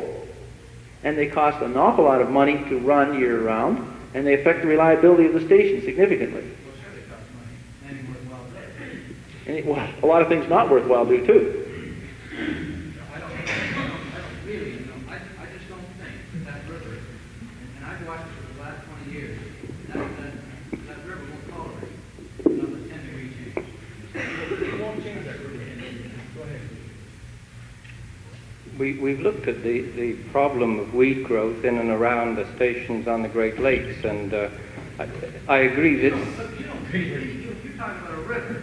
Well, just... 15,000 CFS, you're going to take half of it. Now, you can situate on the shore of Lake Ontario. My God, you can do 50 times that amount, you won't touch the flow. Well, I wasn't getting to that. I was getting to the fact that our studies on the kind of weeds that are growing in the Great Lakes and which are being exposed to much higher temperatures than you're going to experience downstream of this plant if it goes ahead, are that with an exposure of about 20 degrees Fahrenheit in and around the station, the weeds tend to grow a little earlier in the year and tend to die off earlier in the year. The big point is that the actual mass of weeds doesn't seem to be affected over the whole year. In other words, the biomass production is little affected. Now, those are our results from Great Lakes situations. Here you've got a much lower temperature exposure, and we're not going to affect the flow or the light regime or the turbidity. My own feelings are that with that temperature, and we're not talking of 10 degrees Fahrenheit, we're talking about much lower than that. Again, I can't, I don't think you're not going to get some of the massive growth that you imagine that you get as a result, because there's no reason from our knowledge of this kind of happening. Well, I think there's another factor in the river. The river is shallow. The sunlight penetration is a great deal greater than it is in the Great Lakes. Except for the Lake Erie, you know what's happening. I can disagree with you there. So we're getting weed growth down to 25 or 30 feet in the Great Lakes. I'd like to hear one of the experts. May I go back to your cooling towers? You know, we had this point raised about humidity and precipitation. Cooling towers are the ideal source for all of those problems. I'd like to comment on one Yeah. but I'd also like to ask another question. Well, I'd like to just clarify one point you made. I don't want you to be left with the impression, you keep referring to us taking 50% of the river flow. We're not going to do that. As far as I could see, ecologically, the limit that we could ever think of taking from the river at any time is at the order of 20% maximum at the lowest flow time once in 10 years. Now, that's what we're talking about, not 50% of the river flow. 1,000 CF is still 25% Well, whatever the numbers come out as a result of the studies over the next year and a half, that's the kind of order of magnitude we're leaving. We're not taking that whole river. We got someone over here who wants to comment? Yeah. I want to comment quickly on your first and last question, actually, which dealt with the seasonality, if I can put it differently, of the effect. I think what emerged out of the little exchange is that, of course, we don't know much. Well, actually, we don't know anything about what's going to happen in this river yet. I think any comparisons with the Great Lakes have to be taken with great suspicion for a variety of reasons. We are dealing with completely different hydrologic conditions.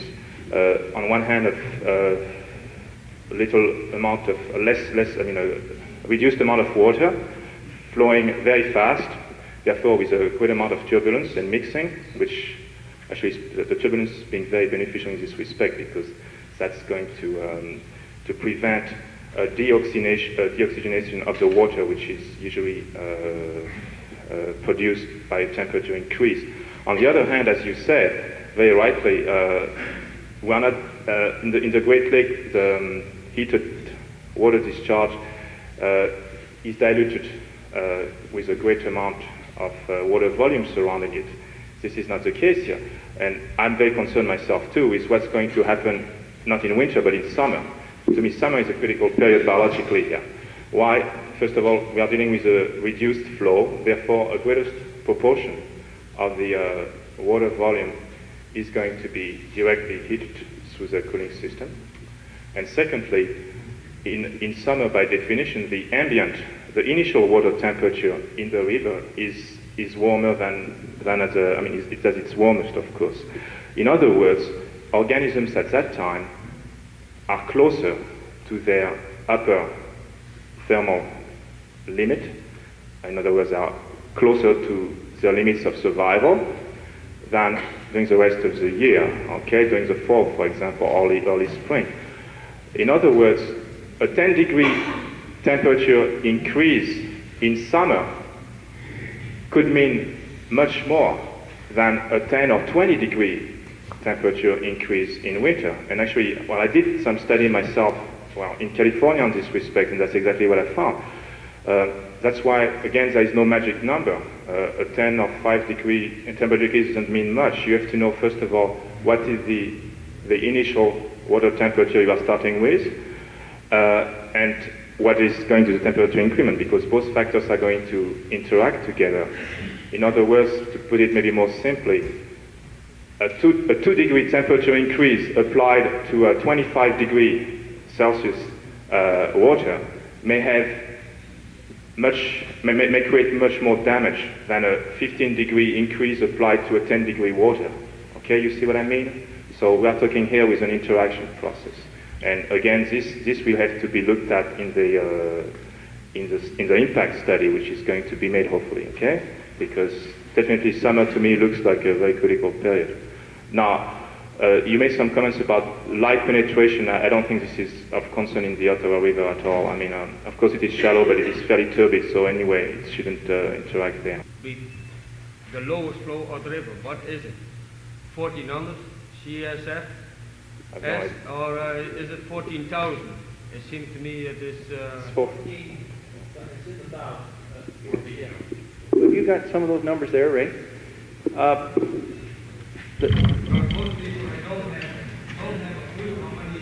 Okay, Ray's just told me, in the past 27 years, because we've been monitoring the river flow very carefully over those years, the lowest flow that's ever been recorded on the Ottawa River is 14,000 cubic feet per second.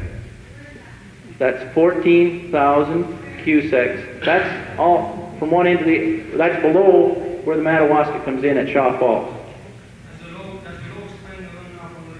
That's the lowest flow that's been recorded in 27 years. It's 14,000 cubic feet per second. Does that answer your question? Yeah, and how many cubic feet per second is the plant taking in this year? The plant takes in about 4,000. 4,000. So in 4 to 14 in the summertime, and it's 4 to 200,000 in the spring runoff. And it's 4 constant, but the river flow varies. Yes. Well, this year it's not as low as 14,000.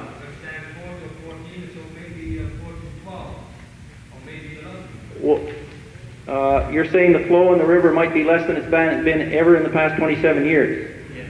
Well, fair enough. If it is, then we would have to take corrective action if that was the design requirements under which we had to operate the plant.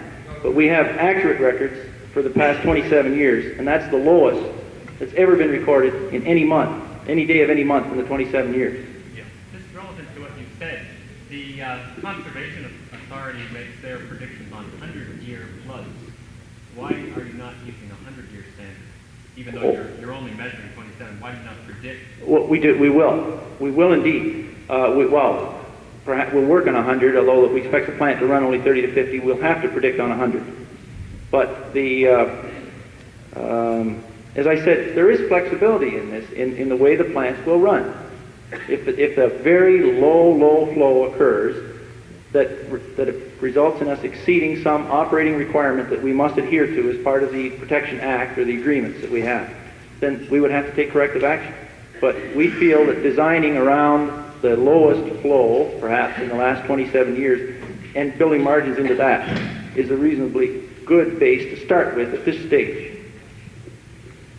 You didn't finish your question. The gentleman behind hasn't finished his question yet. So now with this, we get this low flow.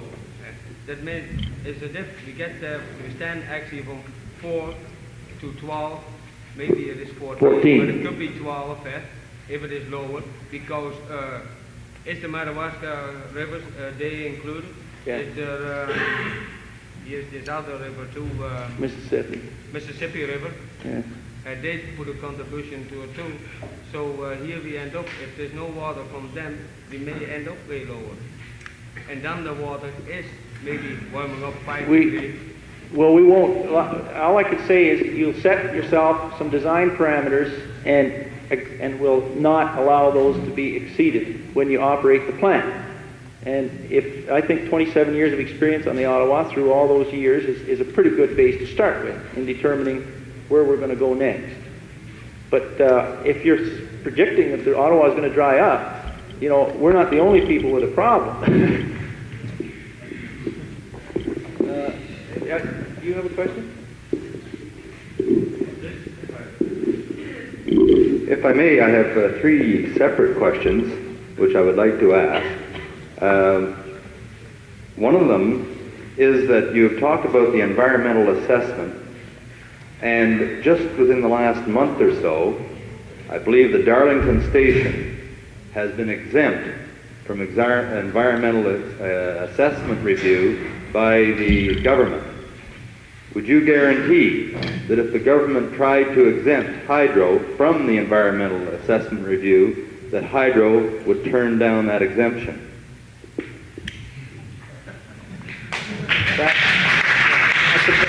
That's an interesting question, sir. I can give you one assurance that we intend to get this station approved under the Environmental Assessment Act.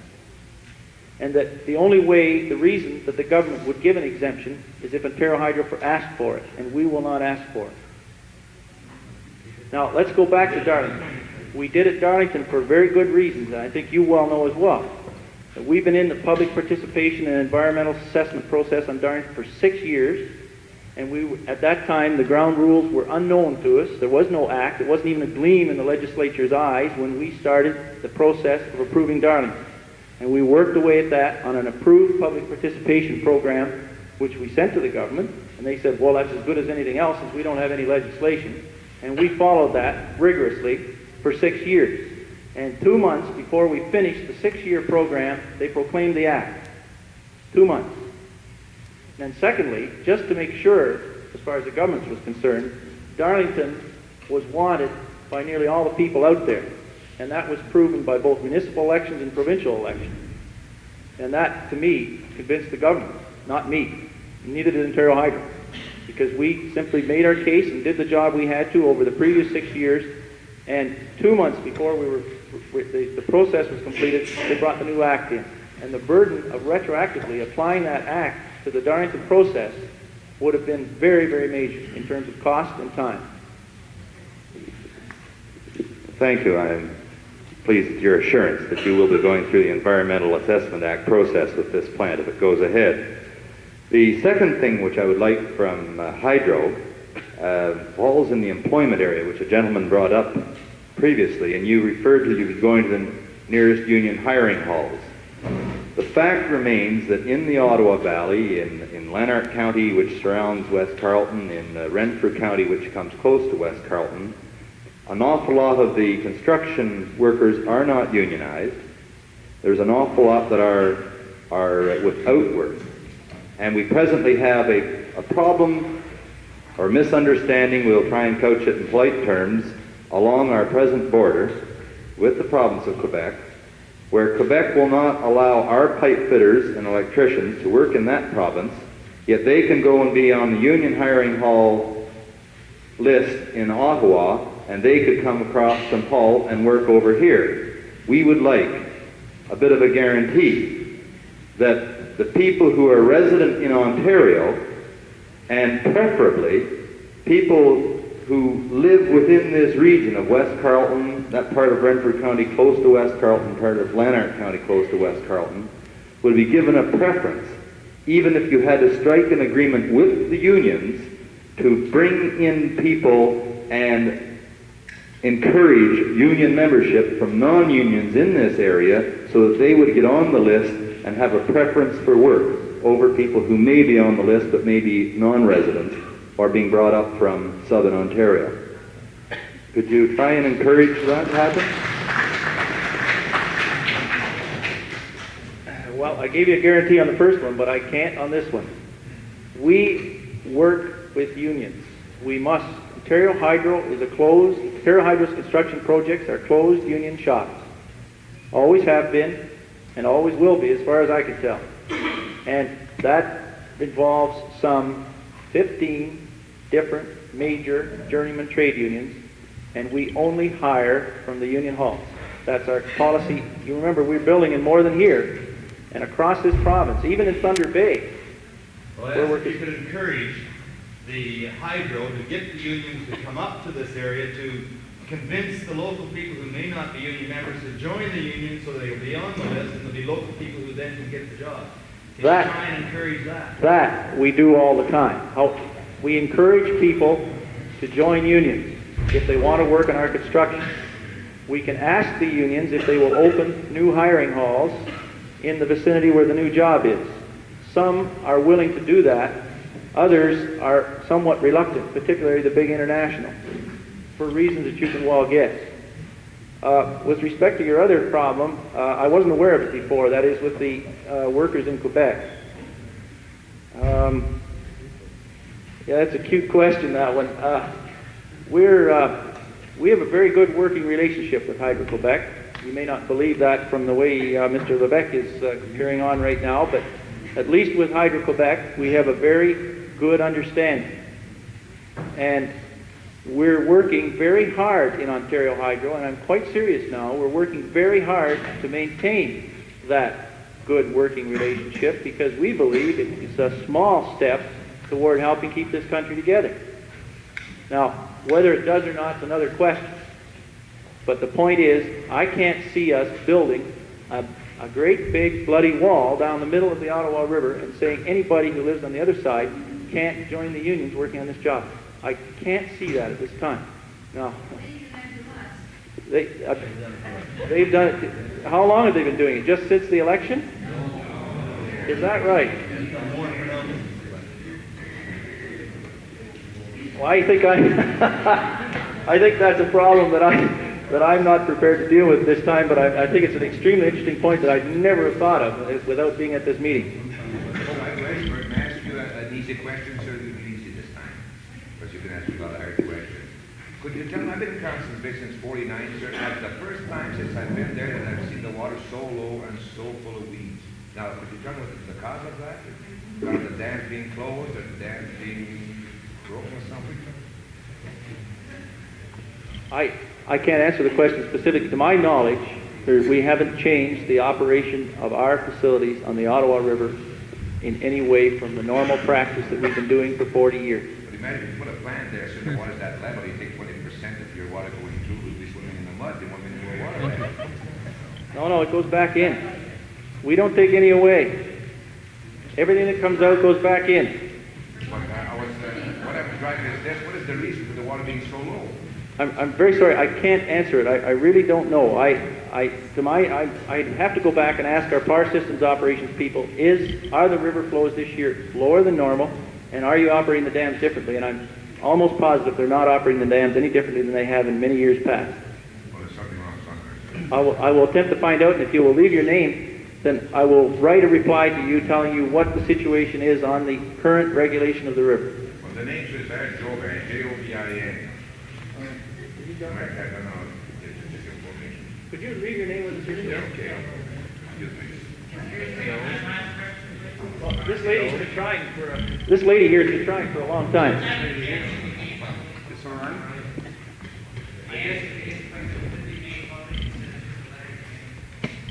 I still did it. No, the last question, could you make the answer public? Yes. I'd be glad to do that. How would you suggest I do that? Would I if I send it to this gentleman and to what? To the committee and have them redistribute the answer?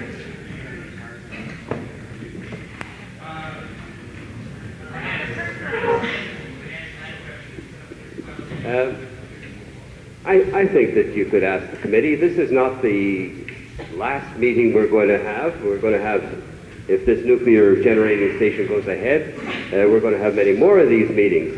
And you can answer Mr. Jobin, and I think that it would be a wise idea if you copied the answer to the committee.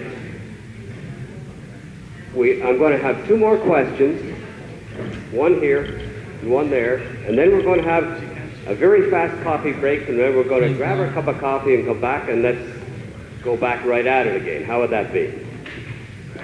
First, I'd like to know what you're planning to do with the waste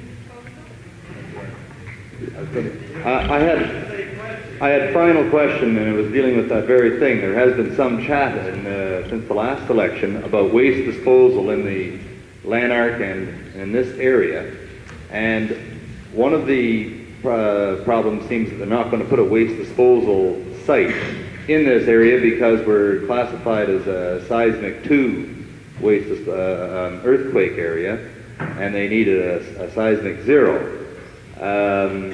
Why would you be putting a plant at this site?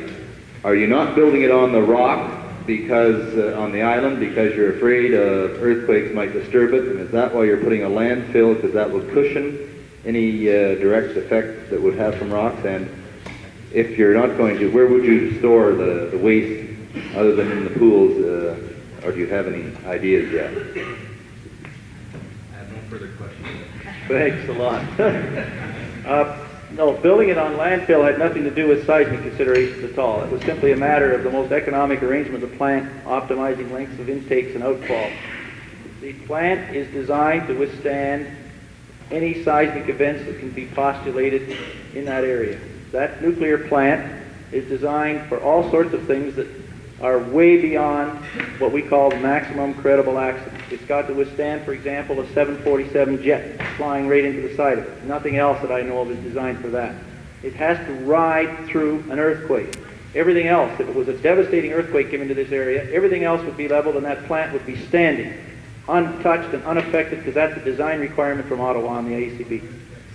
That, it's kind of interesting that these kind of very stringent postulated extreme accidents are imposed on nuclear plants because it puts their cost up, but it's part of the price of doing business.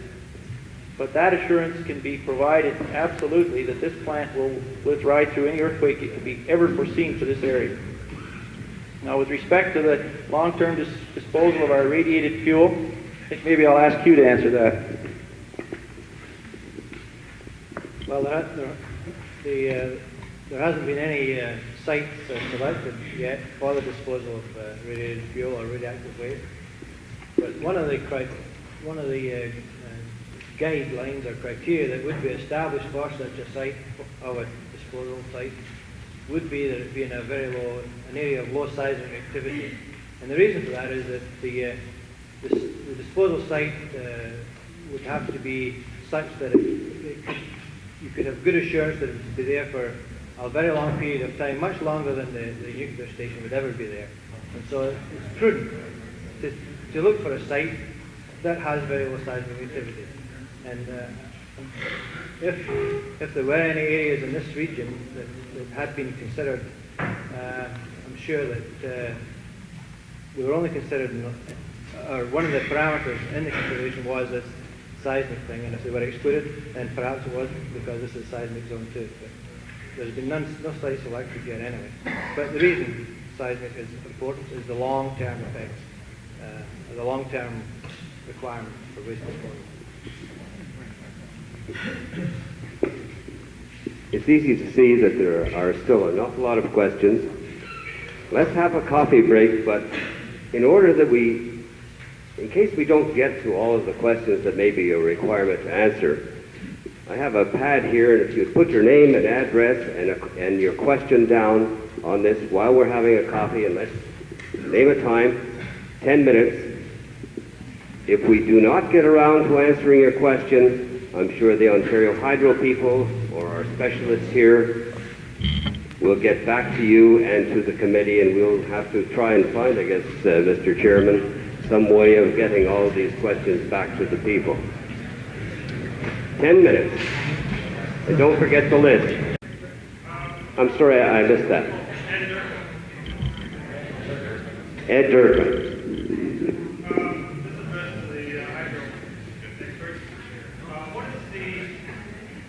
What is the peak demand in the Ottawa area of electric power?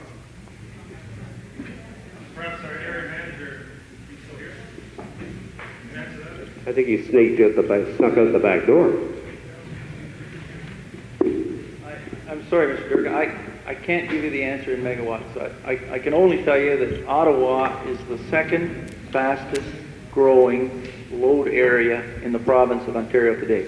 Metropolitan Toronto being the largest growth area. If you look at the province and divide it into sectors, you'll find that Toronto is the largest, the fastest growing area of the province in terms of use of energy. Ottawa is the second largest. London area is the third largest southwestern Ontario area. That's London, Chatham, and so on. But I can't give you the exact number in megawatts. I could get it, though. Okay, what I'm wondering about is, in your little handout here, you mentioned two local generating facilities that are running, which have a total capacity for production of about 210 megawatts. Is that correct? Now, also in your transparency, you show a number of lines going from Central to Toronto. Now, are we supplying this area of power to Toronto, or is it the other way around? At this very moment, the rest of Ontario is supplying Ottawa. The Gatineau lines, the four big lines that I showed running off to the city of Toronto, were built way back in the 30s when the dam was built, and it was in those days intended that power flow that way to Toronto because Ottawa was not as big as it is now. Those lines are hardly loaded at all now. But the two lines that run from Shaw to Ottawa are fully loaded. And on top of that, all the other lines running into Ottawa are fully loaded. And there may be people in this room who have been associated with our new transmission studies associated with supply to Ottawa, who will know that we have a very serious problem for the city of Ottawa right now in trying to get new wires in to deliver power there. Now the Shaw generating station, the nuclear station, the transmission lines would all go to Ottawa. They would be interconnected into the total Ontario hydro grid system. You can't tell any minute in time where. Well, I realize that, but what I'm getting at is that you're building a facility to generate 3,000 megawatts of power. 2,400 actually is what I think it'll be, yes. That's the small option, the large option is... That's right, but I think it'll likely be the smaller one, yes. Okay, 2,400 megawatts. Now, if we're using somewhere, let's say around, let's say 300 megawatts. Oh no, you're using 3 or 4 times that. So we're getting in Ottawa. something like 1,800 megawatts from the rest of the province? Right now, you are getting into Ottawa most of your power from the oil-fired station at Lennox.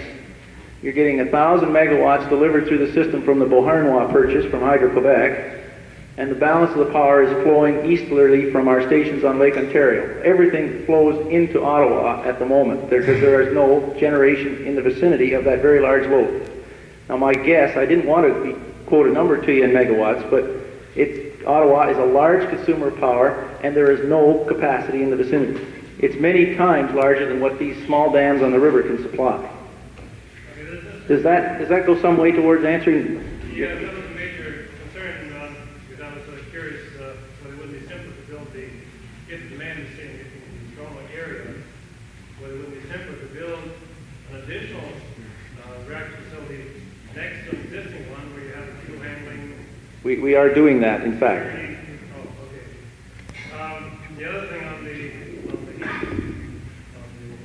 thermal problem, I don't know exactly what your thermal efficiency is these days on nuclear plants. About 30%. 30%? Okay, so you're dumping that into the Ottawa River roughly, around 6,000 megawatts. About 4,000 megawatts of heat and 2,000 megawatts of electricity we make, yes. Okay. I can't believe that this won't have a drastic effect on the climate in the, let's say, the Ottawa Valley from the fan site down to the Ottawa. And I believe the fears of the skidoers, particularly, that they're curtailed drastically. Well, I appreciate your concern. It sounds like a lot of heat going into the lake, and it is, or going into the river, and it is. We are putting a lot more heat than that into other places, and we know very specifically how to deal with it, and we will have to do the same thing here.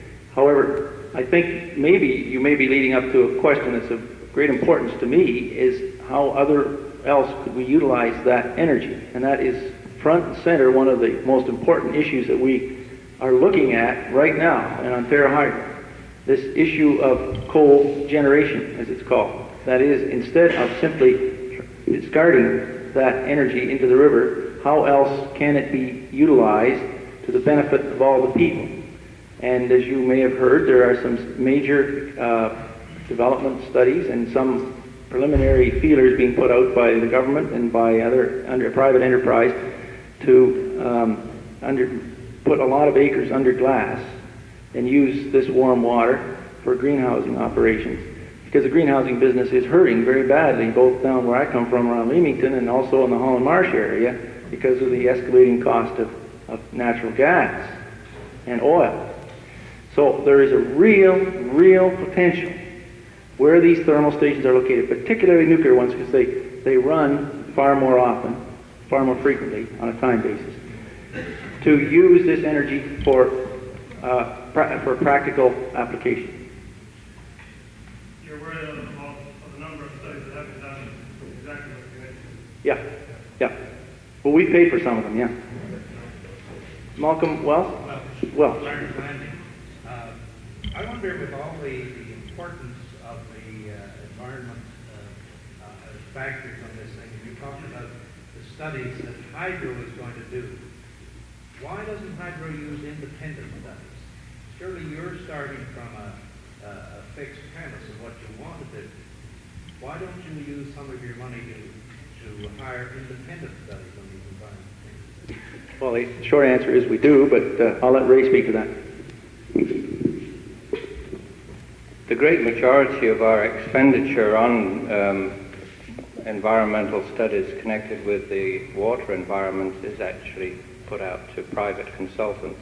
We have, at the moment, about $7 million worth of research in private consultants' hands, specifically on the biological effects of thermal discharges. Are these consultants that you use over and over? I'm thinking about somebody from the university. Why don't you follow the university local a grant to do a study here? We have private consultants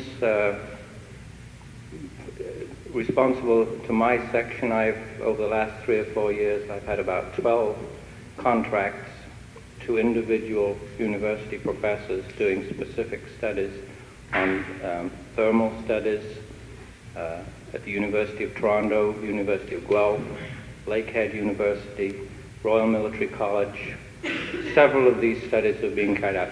We have a large research division of our own. We have about 20 people in aquatic biology section, and these people are fully employed at doing on-site studies at existing and future stations. When we find the load is too high, we go out to consultants, or when we need specific experts to proceed on a particular problem, we go out to consultants. We do not have any constraints as far as going outside. Are all their findings published? They certainly are. Every research division report, every consultant's report is published and is available. We have a public communications section in the library head office, which is open to the public.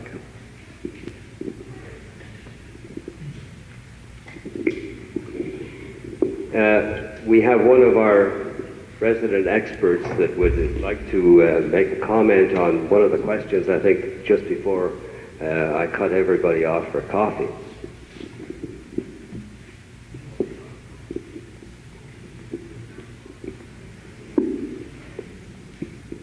Well, I should disclaim first on what I'm going to ask. I'm not an expert on.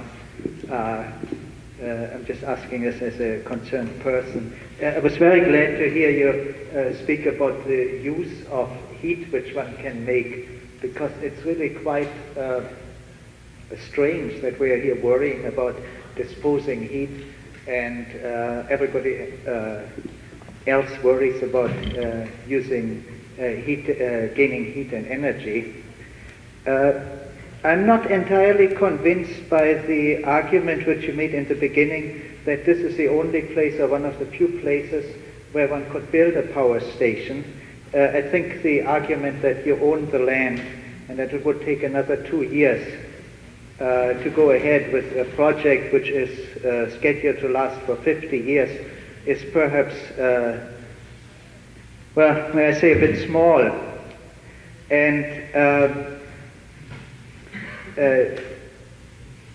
we are so much concerned here with the size of the river. Can the river suffer the additional load which the station would put on? Where also the plant size is in a relatively densely populated area. It's not a terribly populated area, but if we look ahead 50 years from now, it will probably be quite a bit more populated than it is now. This province has very large rivers which go into the James Bay, which have a lot of water, and where all these difficulties, and very few people, where all these difficulties would be much smaller, and areas which would probably benefit much more from the heat which can be produced. I know it will cost somewhat more to transport the electrical power to the places where it's needed, but whether this is really that important an argument, and especially if one thinks of the long time for which these projects are planned.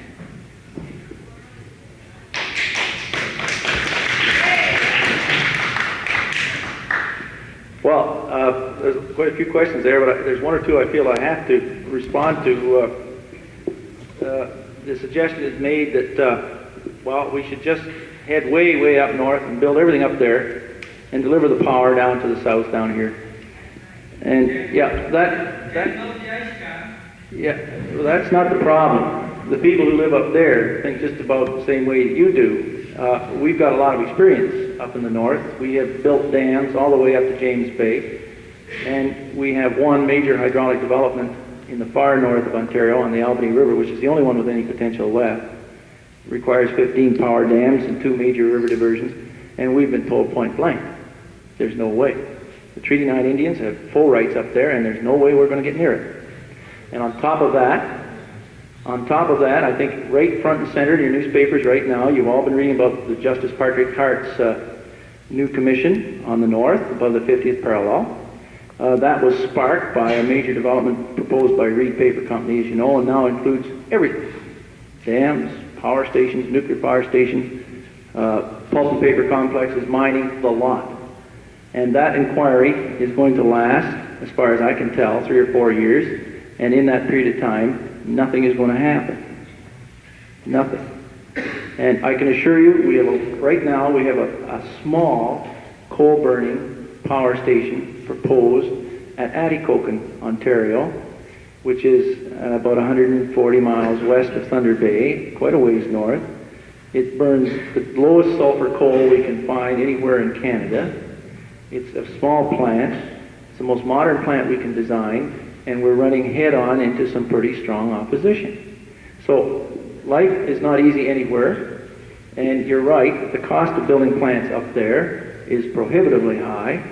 And finally, and foremost, I think, is that it's reasonable to say that there should be a balance between the generation and the use. If you people use electricity, then you have to take some of the burden of generating it in your area. And Ottawa's been pretty lucky up to now.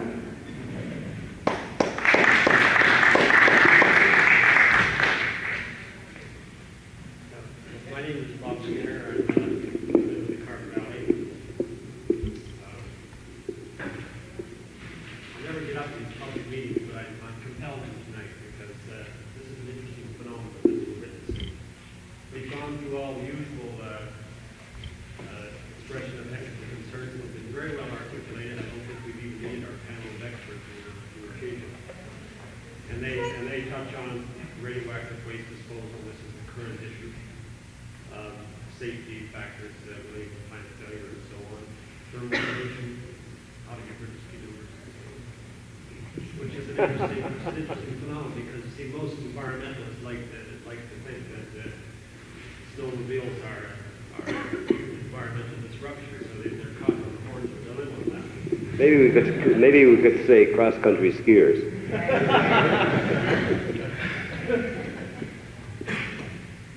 But there's an interesting question that's only come up a few times, and that's the need for power. It's been touched on a couple of times. And that leads me to a point I want to make, in which there's no sides. I'm not taking a hydro side or I'm an expert. It's something we all have to ask ourselves. And I was amazed at the suggestion by my learned colleague from the National Research Council who suggested that we build it up north. That really astounded me. But what astounded me more was the applause. Because there's an old expression, he who calls the tune pays the piper. And we're calling the tune. The Lennox thermal plant is paying the price for our tune. Future generations are paying the price for our tune by using that very precious, irreplaceable oil and gas oil at Lennox. oil that will be used to make plastics and all kinds of things, cups, half this building is made out of very precious, irreplaceable oil. We're using that now to generate electricity very inefficiently. We're asking future generations might look at their own pay that price. And I think that it's time that we get off this hooray for me, hell with you attitude expressed by our honorable representatives to the federal government, symptomized in the minor labor dispute across the river, epitomized by the reaction to the movie last night on CBC on the tar sands. You know, we've got to get it together, and we all have to ask ourselves, it's time that we look at the facts. By all means, let's assess and let's have the people deal with us honestly. Let's ask them honest questions and have it out in the open. And I want to commend the committee that's been set up to facilitate this. But let's be fair, and let's not ask the people of Alberta to accelerate the mining of their beautiful foothills, which we like to travel to. We like to brag about the beautiful foothills for coal, because if we don't accept some responsibility in this energy game, we're asking somebody else to do it. Certain as to whether he would recommend a nuclear power station for the Ottawa River as proposed. It was still not clear. Would I recommend? Yes.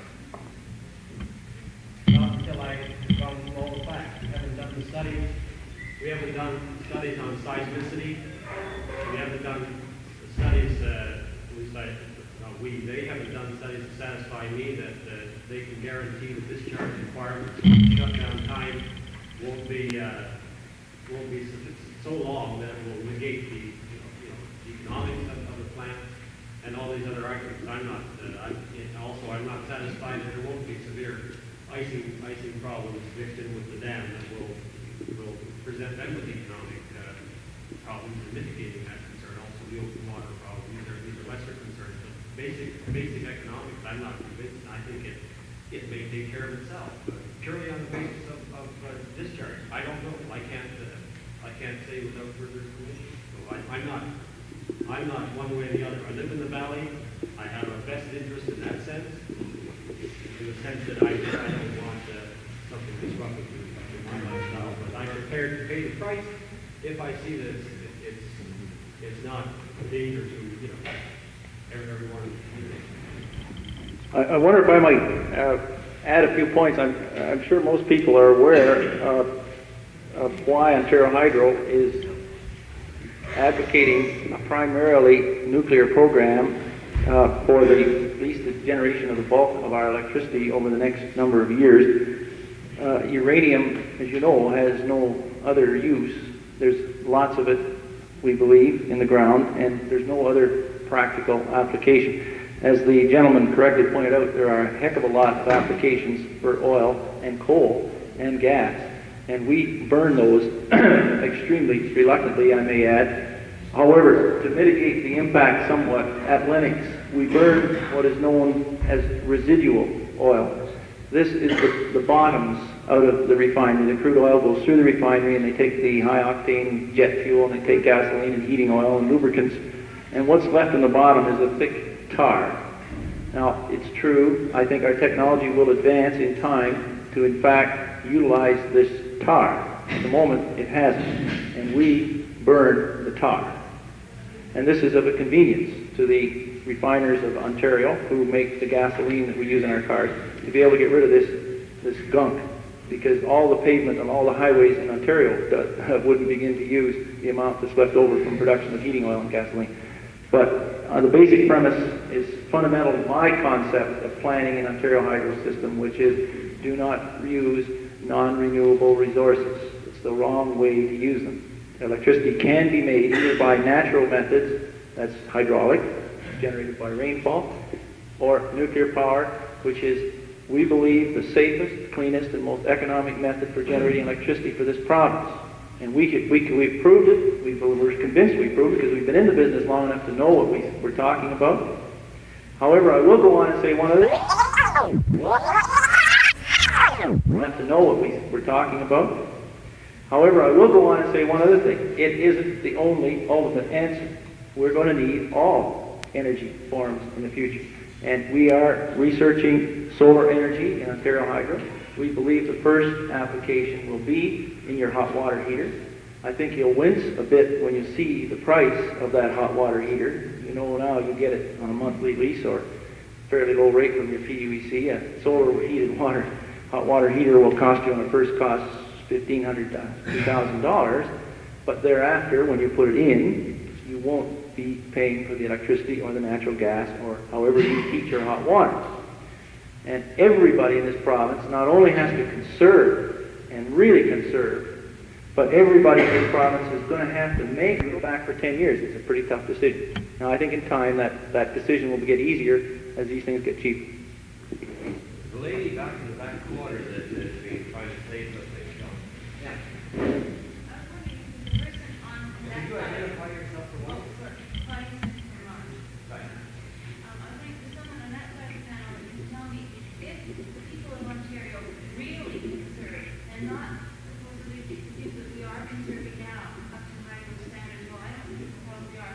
If we are conserving really a lot of energy, do we need nuclear power? Is there enough power for us to conserve and not need the nuclear power?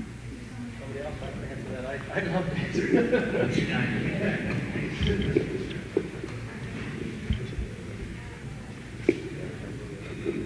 I'm Peter Dine, and I work in the Department of Energy, Mines and Resources. The simple answer to the question about conservation is that conservation is necessary but not sufficient. To explain that in the situation we see when you project the way in which we, like all other Western nations, have been increasing our energy consumption, is that that rate of increase must stop, and it's got to stop pretty fast. Now, the programs which are designed to conserve energy, the most optimistic of the people who are in the business of arranging these conservation programs is that the rate of energy consumption levels off, and there's a considerable debate as to whether or not, when and how people will in fact organize their lives so that we level off. Now, so that's a first observation of the extent to which conservation itself is a response to the energy problem. Now, beyond that, there's another problem which has been touched on by some of the other speakers, and that is that over the next 20 years, we are facing very considerable depletions of their domestic supplies of oil and possibly of gas. So that, even if you can get to this point of leveling off energy consumption, you have to find energy from other sources to replace energy which we can't get. And it is on this basis that there's the general argument that you need to in place other sources of energy, like solar hot water heaters, like more electricity, like digging more coal out of the ground and using more coal in places where it's convenient, that's particularly Alberta. So that the general view is that the conservation program is absolutely essential. I am not at all sure that there is real evidence at the moment that there has been very much public response to conservation. That's a worldwide phenomenon. There's a lot of talk about it, but we've yet to see it happening in any particular effect. It has to happen. It has to happen to a very much more stringent degree than anything we are personally aware of at the moment. But underneath that, there's a need to provide other sources of energy to replace those sources which are in Canada and worldwide rapidly depleting.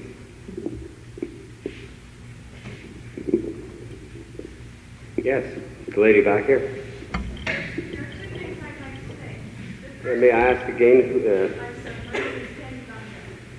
Yep. The first thing I'd like to say is in response to the energy conservation, and it seems to me that if Hydro really wanted to do something about it, all they would have to do is set a minimum level of energy which an average family would use in a month, and at that point, every extra kilowatt of energy used would cost a great deal more.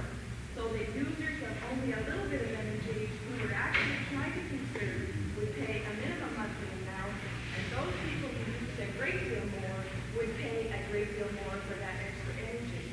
Now the second thing I wanted to say was it seems to me in Canada that we sometimes forget we are one country, and at this present time, I believe the largest power development in history or in the world is taking place in Quebec. Is it not possible that we could be buying power from Quebec, from this project that is already taking place, that is already probably costing federal tax dollars? Could we not buy power from them? Do we have to build another smaller facility right here?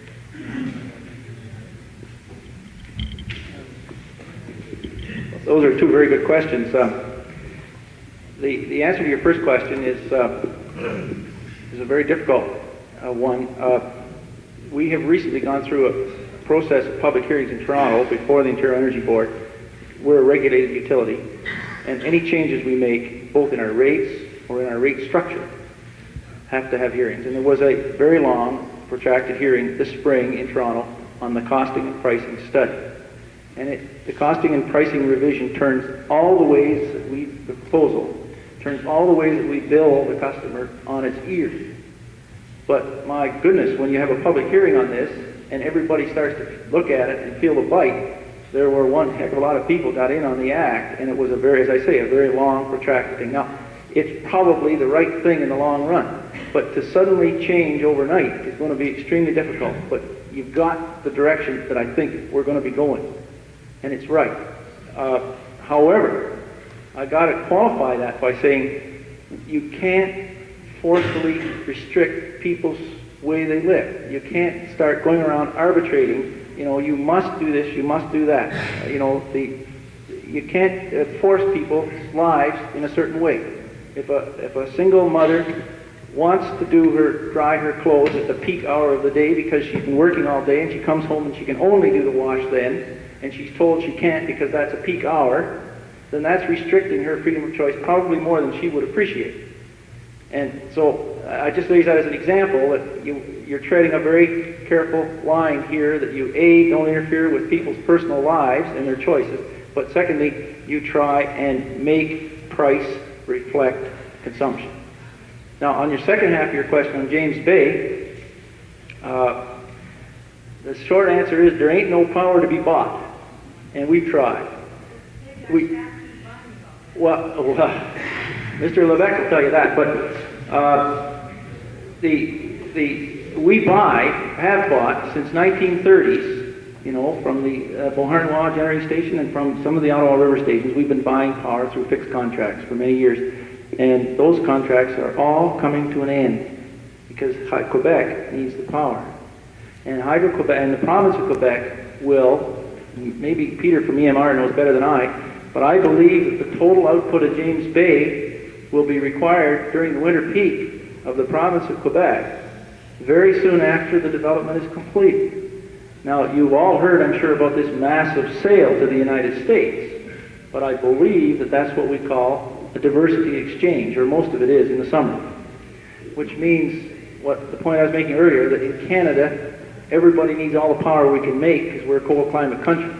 And in the summer, the Americans need more. So the deal with Quebec is to sell them power in the summer, mostly. But we're all the time looking for power buys. And they're not very easy to find. Our neighbors down to the south have been screwed so tight to the wall that there's nothing. They squeak. They're trying to buy from us. I I hope that answers your question. You're right, there's a heck of a lot of power up there in James Bay, but my understanding is that's the only thing Hydro-Quebec is building now and that will meet their demands over the next 10 years, and Quebec is a very large province. Okay, two more, and then we'll have to wrap it up. Well, I was wondering if it would be economic to shut this plant down for the months of the summer so that we can handle heat pollution during that period, and just use it in winter when we really need power. It wouldn't be economic. The nuclear power, when the station's built and running, is the cheapest power. And what we do, as the load drops in Ontario, we drop off the most expensive. The first station we get off the line as quick as we can is Lennox, because we don't want to burn oil. And the next quickest station we get off are the other oil burners. And then come off the coal burners, where we're paying a huge premium price for coal plants. When you get them off, you know, they're peak and intermediate type stations, you're left with what we call base load. And that is hydraulic and nuclear. And we take nuclear off the line reluctantly unless it has to come off for maintenance. Now, nuclear plants generally require about 3 weeks a year to be shut down, to go in and, you know, oil and grease and repair any components that need to be looked at. And with a 4-unit station at Shaw Falls, if you take each of the reactors off 3 weeks at a time, you could see that there could be up to a 12-week period where the plant would not be operating at full capacity. And in fact, that could be arranged in a number of different ways. So it would not be economic to be forcing Shaw off the line when it's your cheapest source of power in the province, unless it was required for maintenance. Yes, there was a gentleman right at the very back that's been holding, you know, yeah, you're the one. I guess I have a number of things I wonder about. Like, I keep hearing about uranium being a renewable source of energy, and I don't understand that. The thing that I've heard is that there's a 30-year supply of uranium right now, and the Alphonse is very low. Well, how is it a renewable source of energy? I don't believe I said it was a renewable source. I said my view is there is a large amount of uranium in the ground in Canada. Well, my belief is, and Peter's an expert on this and he can speak to it better than I can, but my view of the situation is that there's very much more than 30 years. Just our problem is this. We produced last year in Canada 5,000 tons, approximately, uranium oxide.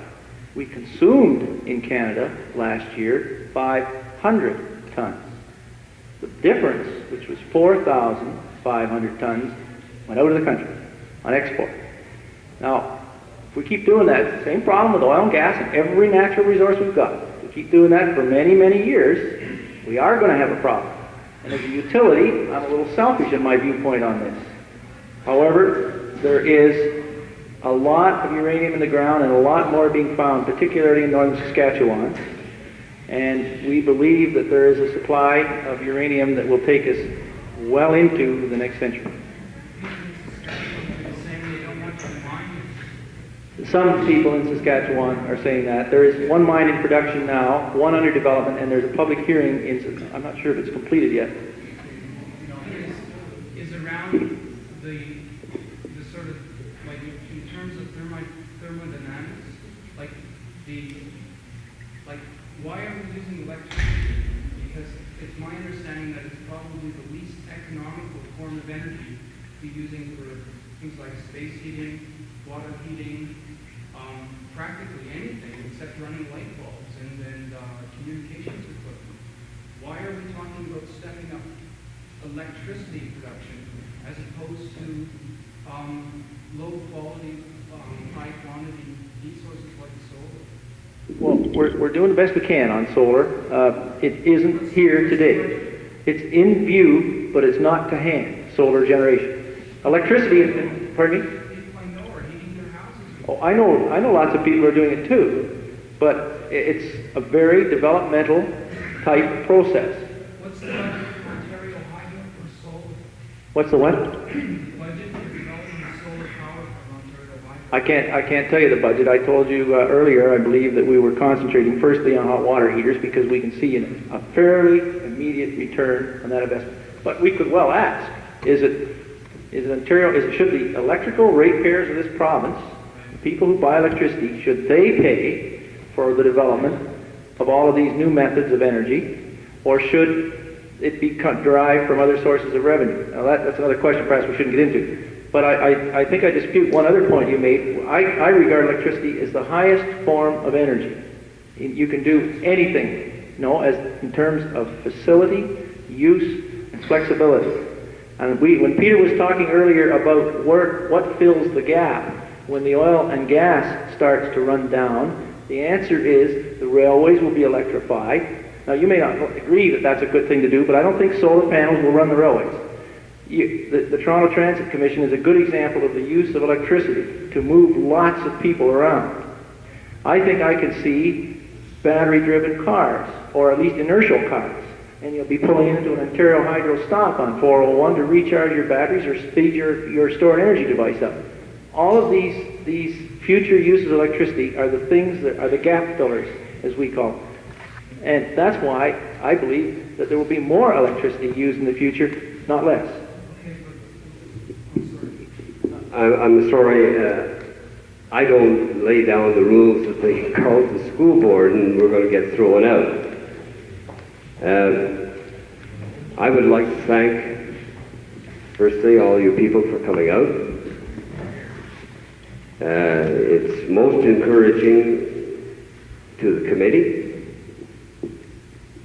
I'm sure this isn't going to be the last get-together we have.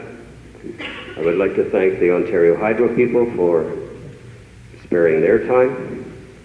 I guess this is in their best interest. But in particular, I would like to thank our four learned gentlemen on my right. They have been most cooperative. Bob Wellesley, the other member of the committee, or one of the other members of the committee, spent many, many hours trying to line these gentlemen up. And I would like to have a vote of thanks to the four of them.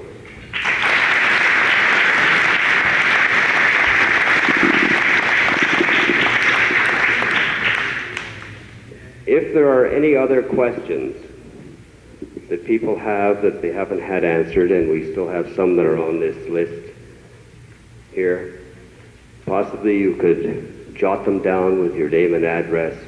As I said before, we'll have the Ontario Hydro people or whoever we can find to answer the questions for you and forward them on to the committee itself. Don, would you like to say a couple of words? Thank you, Garnet, for your participation here, and I'd like to thank all of you for coming, and once again, on behalf of the committee, as Garnet has said, to our guests and the people from Hydro. I would like to just one or two words. You've noticed that the videotaping has been done here tonight.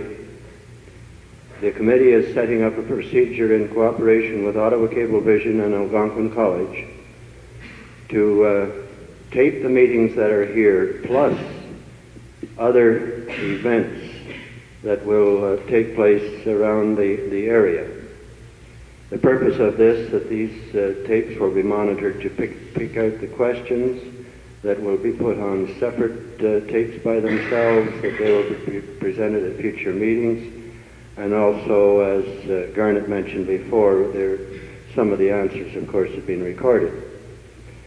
Now, we are, as a committee, are setting up this procedure and this technique in the hope that it'll be a form of an adult education process, as well as the findings that we would acquire out of these meetings would be of value to us in the future, if and when the project should go ahead. At the moment, besides the BTR program that I've just mentioned, public meetings will take place. There's 3 of them on schedule. One in March, Centennial School, which the date is not set as yet, The subject in that meeting will be transmission lines and how you and the Ontario Hydro would get together in developing the proper routes for these lines, evaluation of routes. There will be one in the town of Arnprior for community impact socially. That's related specifically to how a town handles a large influx of people at one particular time, how they cope with it, and the ways and means that those problems can be dealt with. Another meeting in Fitzroy Haqrbour will be held, and that will be entitled "The Story of a Nuclear Plant." And anyone that will come to that meeting will get, we hope, an inside look at what actually takes place within a nuclear plant and the surrounding area. And I think you will find that a very interesting program to be part of. I know I have been part of the one that was given in the Eastern Ontario study, and I found it very helpful to me to understand the workings of the plant. And of course, in effect, it does take away some of the concerns that many of us has, and in some cases it may raise new ones, but we will actually know what, to the best knowledge that is available, what does take place.